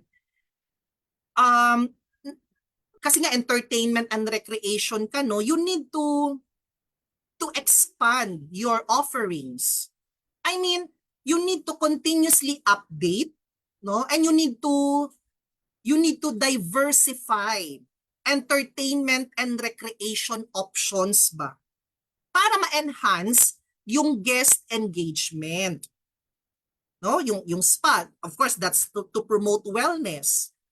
And you can actually partner din. Maghanap ka ng mga partners na mga local businesses, you can collaborate with them like mga artists, mga musicians, na? Or yung mga artisans, no, for them to showcase an authentic cultural experience. Yan yung sinasabi nating entertainment and recreation. And the last one is customer service. Nakalagay central to the hospitality industry is the concept of delivering exceptional customer service to guests. Kasi pag sinabing customer service, it refers to all interactions and experiences ng mga guests sa mga staff, di ba?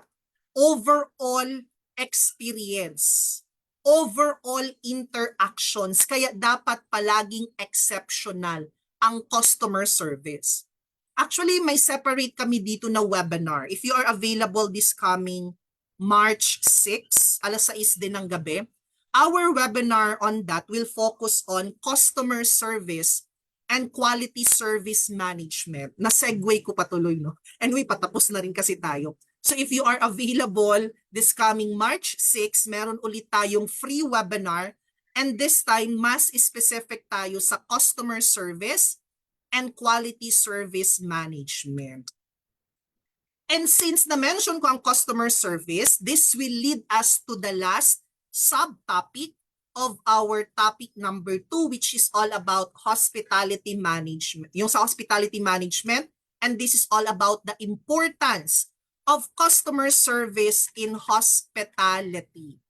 And these are just some, no, na kapag may maayos ka na customer service, magkakaroon ang mga guest mo ng magandang experience, 'di ba? It will help you increase your brand reputation. Employee training para magkaroon sila, para alam ng mga staff mo how to deal with mga mga maldita na mga clients, no? Customer retention, online reviews and social media. Kapag sinabi nating guest experience, no? Pag sinabi nating guest experience, this is actually important pagdating sa customer service. Guest experience kasi dito na papasok yung satisfaction. Yung customer service will shape the overall guest experience. I mean, like for example, positive interactions with the staff. 'Di ba? It will lead to guest experience yon. It is included as part of the guest experience, yung positive interaction with the staff, 'di ba? Or yung pagbibigay ng prompt resolution sa mga issues na na-experience ni guest. Or you can personalize the services that you are offering to every guest, depende sa kanilang needs. Pag maayos ang customer service, the foundation of the hospitality industry, no? Pag maayos ang customer service, yung mga guest or tourist, mafe-feel nila na they are valued. Makaka-feel sila ng satisfaction. And of course, masasabi nila sa sarili nila na babalik tayo dito sa sunod. Okay? So that's why customer service is the foundation of the hospitality industry. You need to be a communicator, proactive to be specific. Brand reputation. Siyempre, kapag effective ang customer service mo, it will impact the reputation and image of the establishment.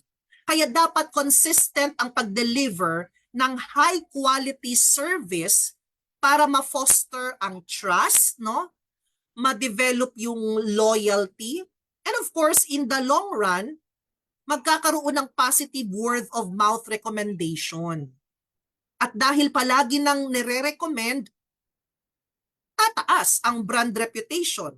Kung mataas ang brand reputation, it can attract new customers. Yan yung ibig sabihin natin sa brand reputation. Employee training.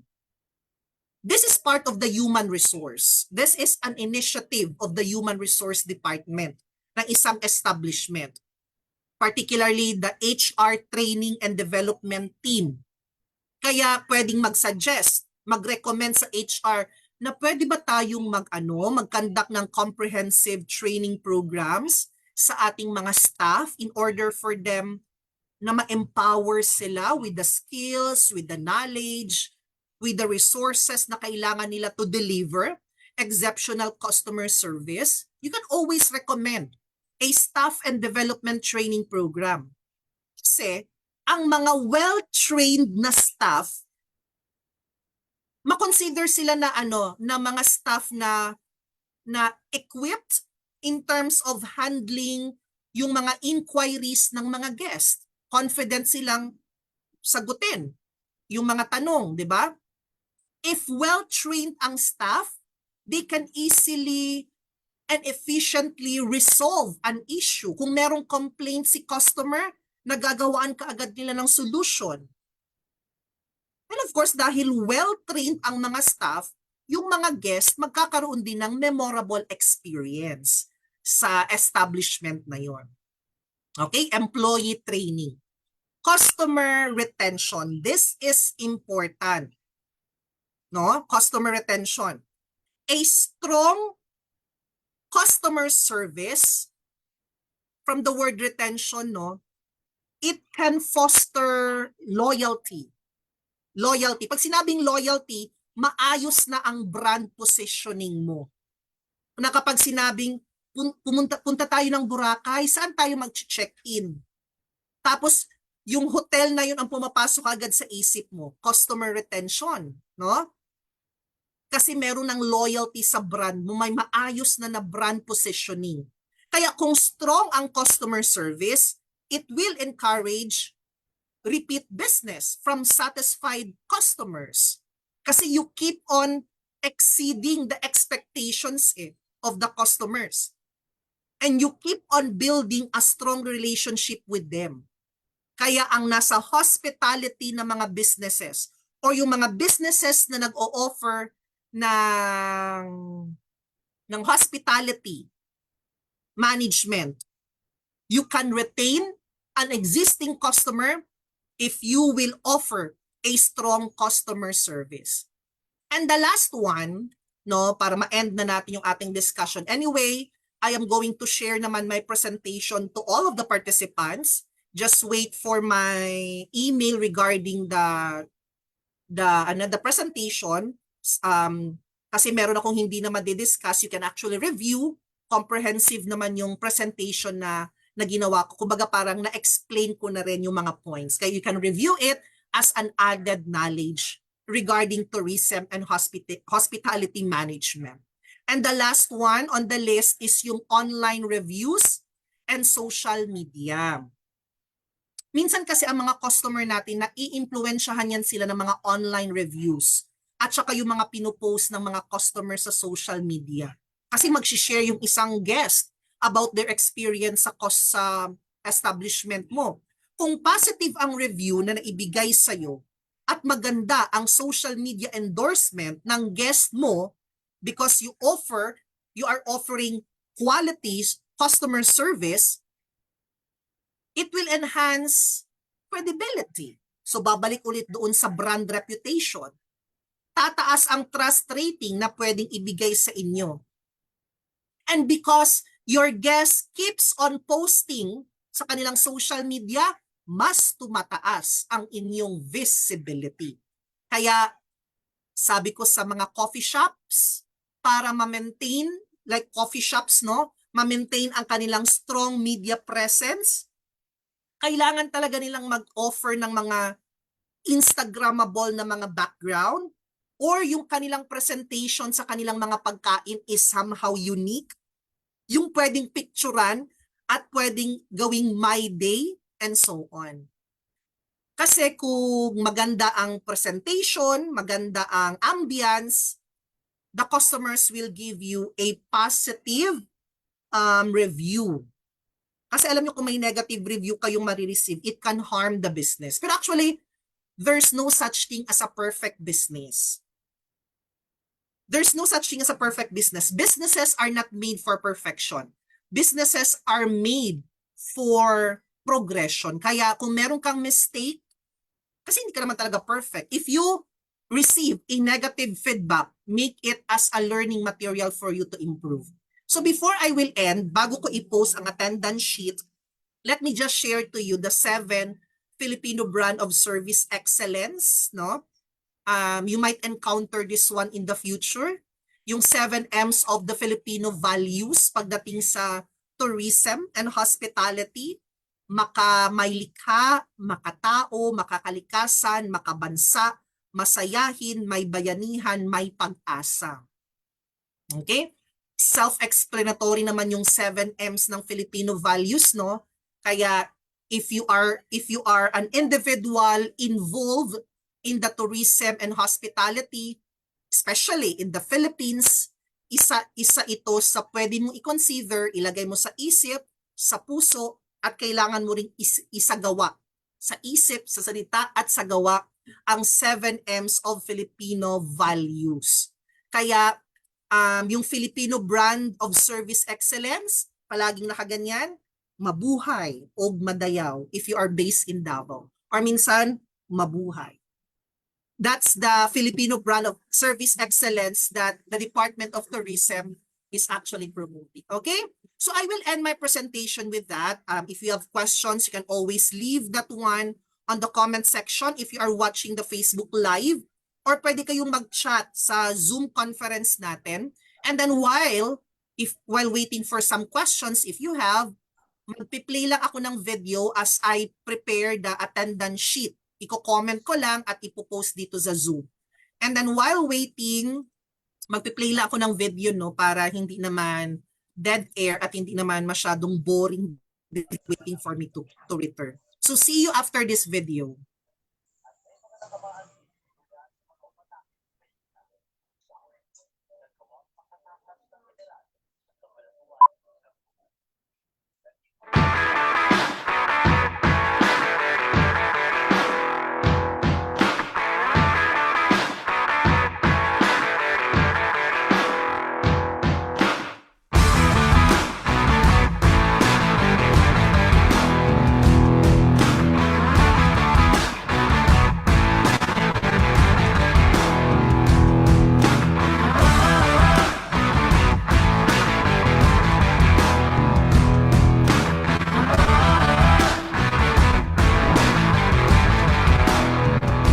Let's all welcome Miss Piper Gabwang.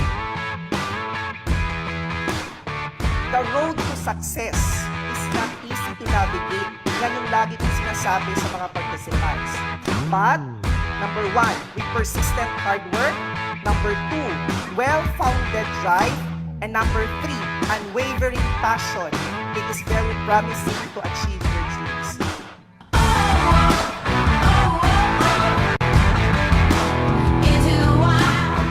Things that you might be considering would be the cost. It's part of your capital outlay. Learning is always part of your capital outlay. Let me leave this thought to you right now. If education or improving is really expensive, please don't forget this. Try ignorance. You will never go from here.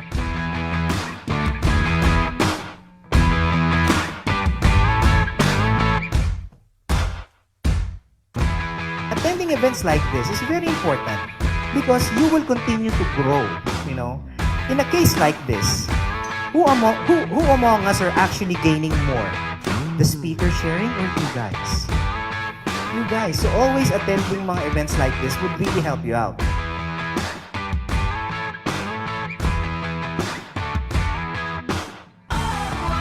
Your future is created by what you do today. Not by tomorrow, not by yesterday. So as much as possible, work hard. It's not na parang magic siya, na parang pag once gawin mo siya, pag pumasok ka sa freelancing or maging entrepreneur ka, everything will be good. No, it has a lot of hard work.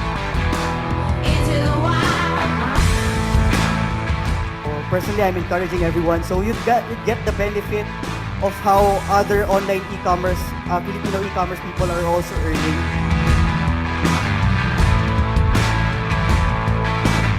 I encourage you to use Payoneer because the savings, you get to go to Singapore. Click on refer a friend, and then when your friend earns $1,000 in Payoneer, both you and your friend get $25. Easy as that. We connect 500 airports globally in 22 major hubs. So we serve more than 220 countries. There's only 12 countries that we don't serve. We serve North Korea. So baka lang may mag-order, kaya namin siya padala doon. Right?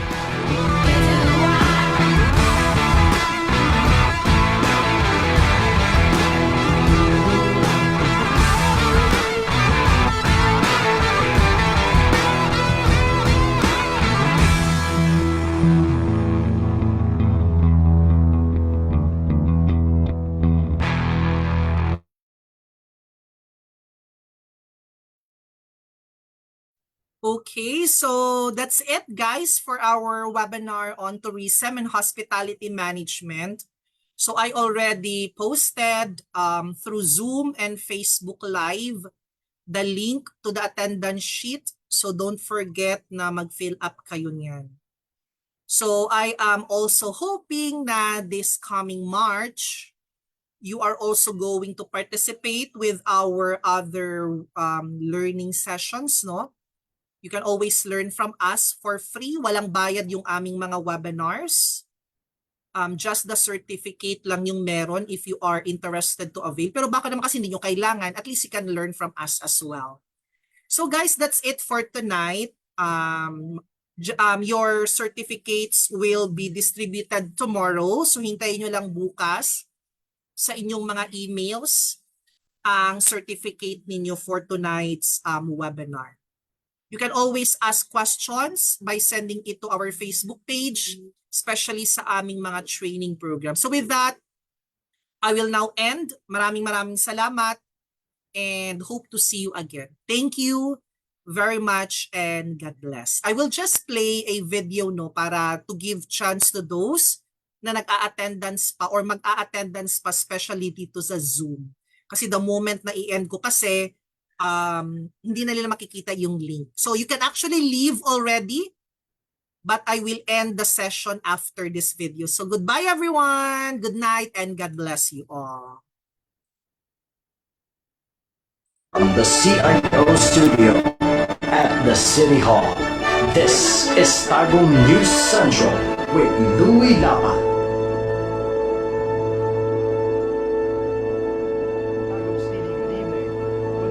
Prominence of the online economy, and with more people engaged in both buying and selling stuff on the internet, the city of Tagum is riding the waves to help online entrepreneurs make a mark in the online world, staying true to its mission of providing excellent employment and livelihood services to Tagumeños.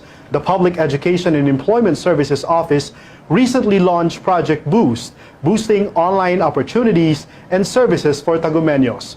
Beneficiaries were subjected to a 10-day rigid training given for free by the local government, giving them the tools and tricks of the trade to make them competitive in the online arena. Our correspondent Ziara Manalo begins our broadcast tonight with an in-depth look of Project Boost and how it prepares Tagumeño online entrepreneurs to laugh all the way to the bank. Here's the report. Bringing the online opportunities and services to Tagumeños is one of the new angles that the Public Education and Employment Services Office, or PISO, is eyeing for this year.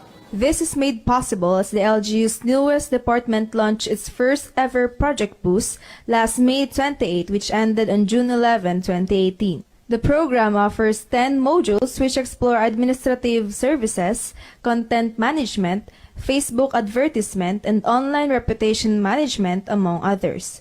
PISO partnered with a skills development company, the Knights of the Online Marketers, which is based in Davao City, to fully realize this program. The online outsourcing industry is actually for everyone.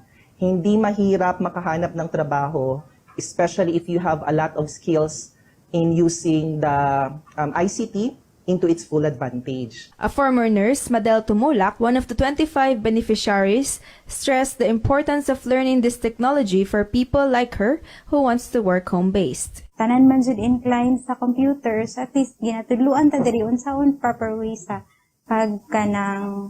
pag-utilize sa computer, especially na information technology era na ta karon. Ni-focus ta on the ICT nga program.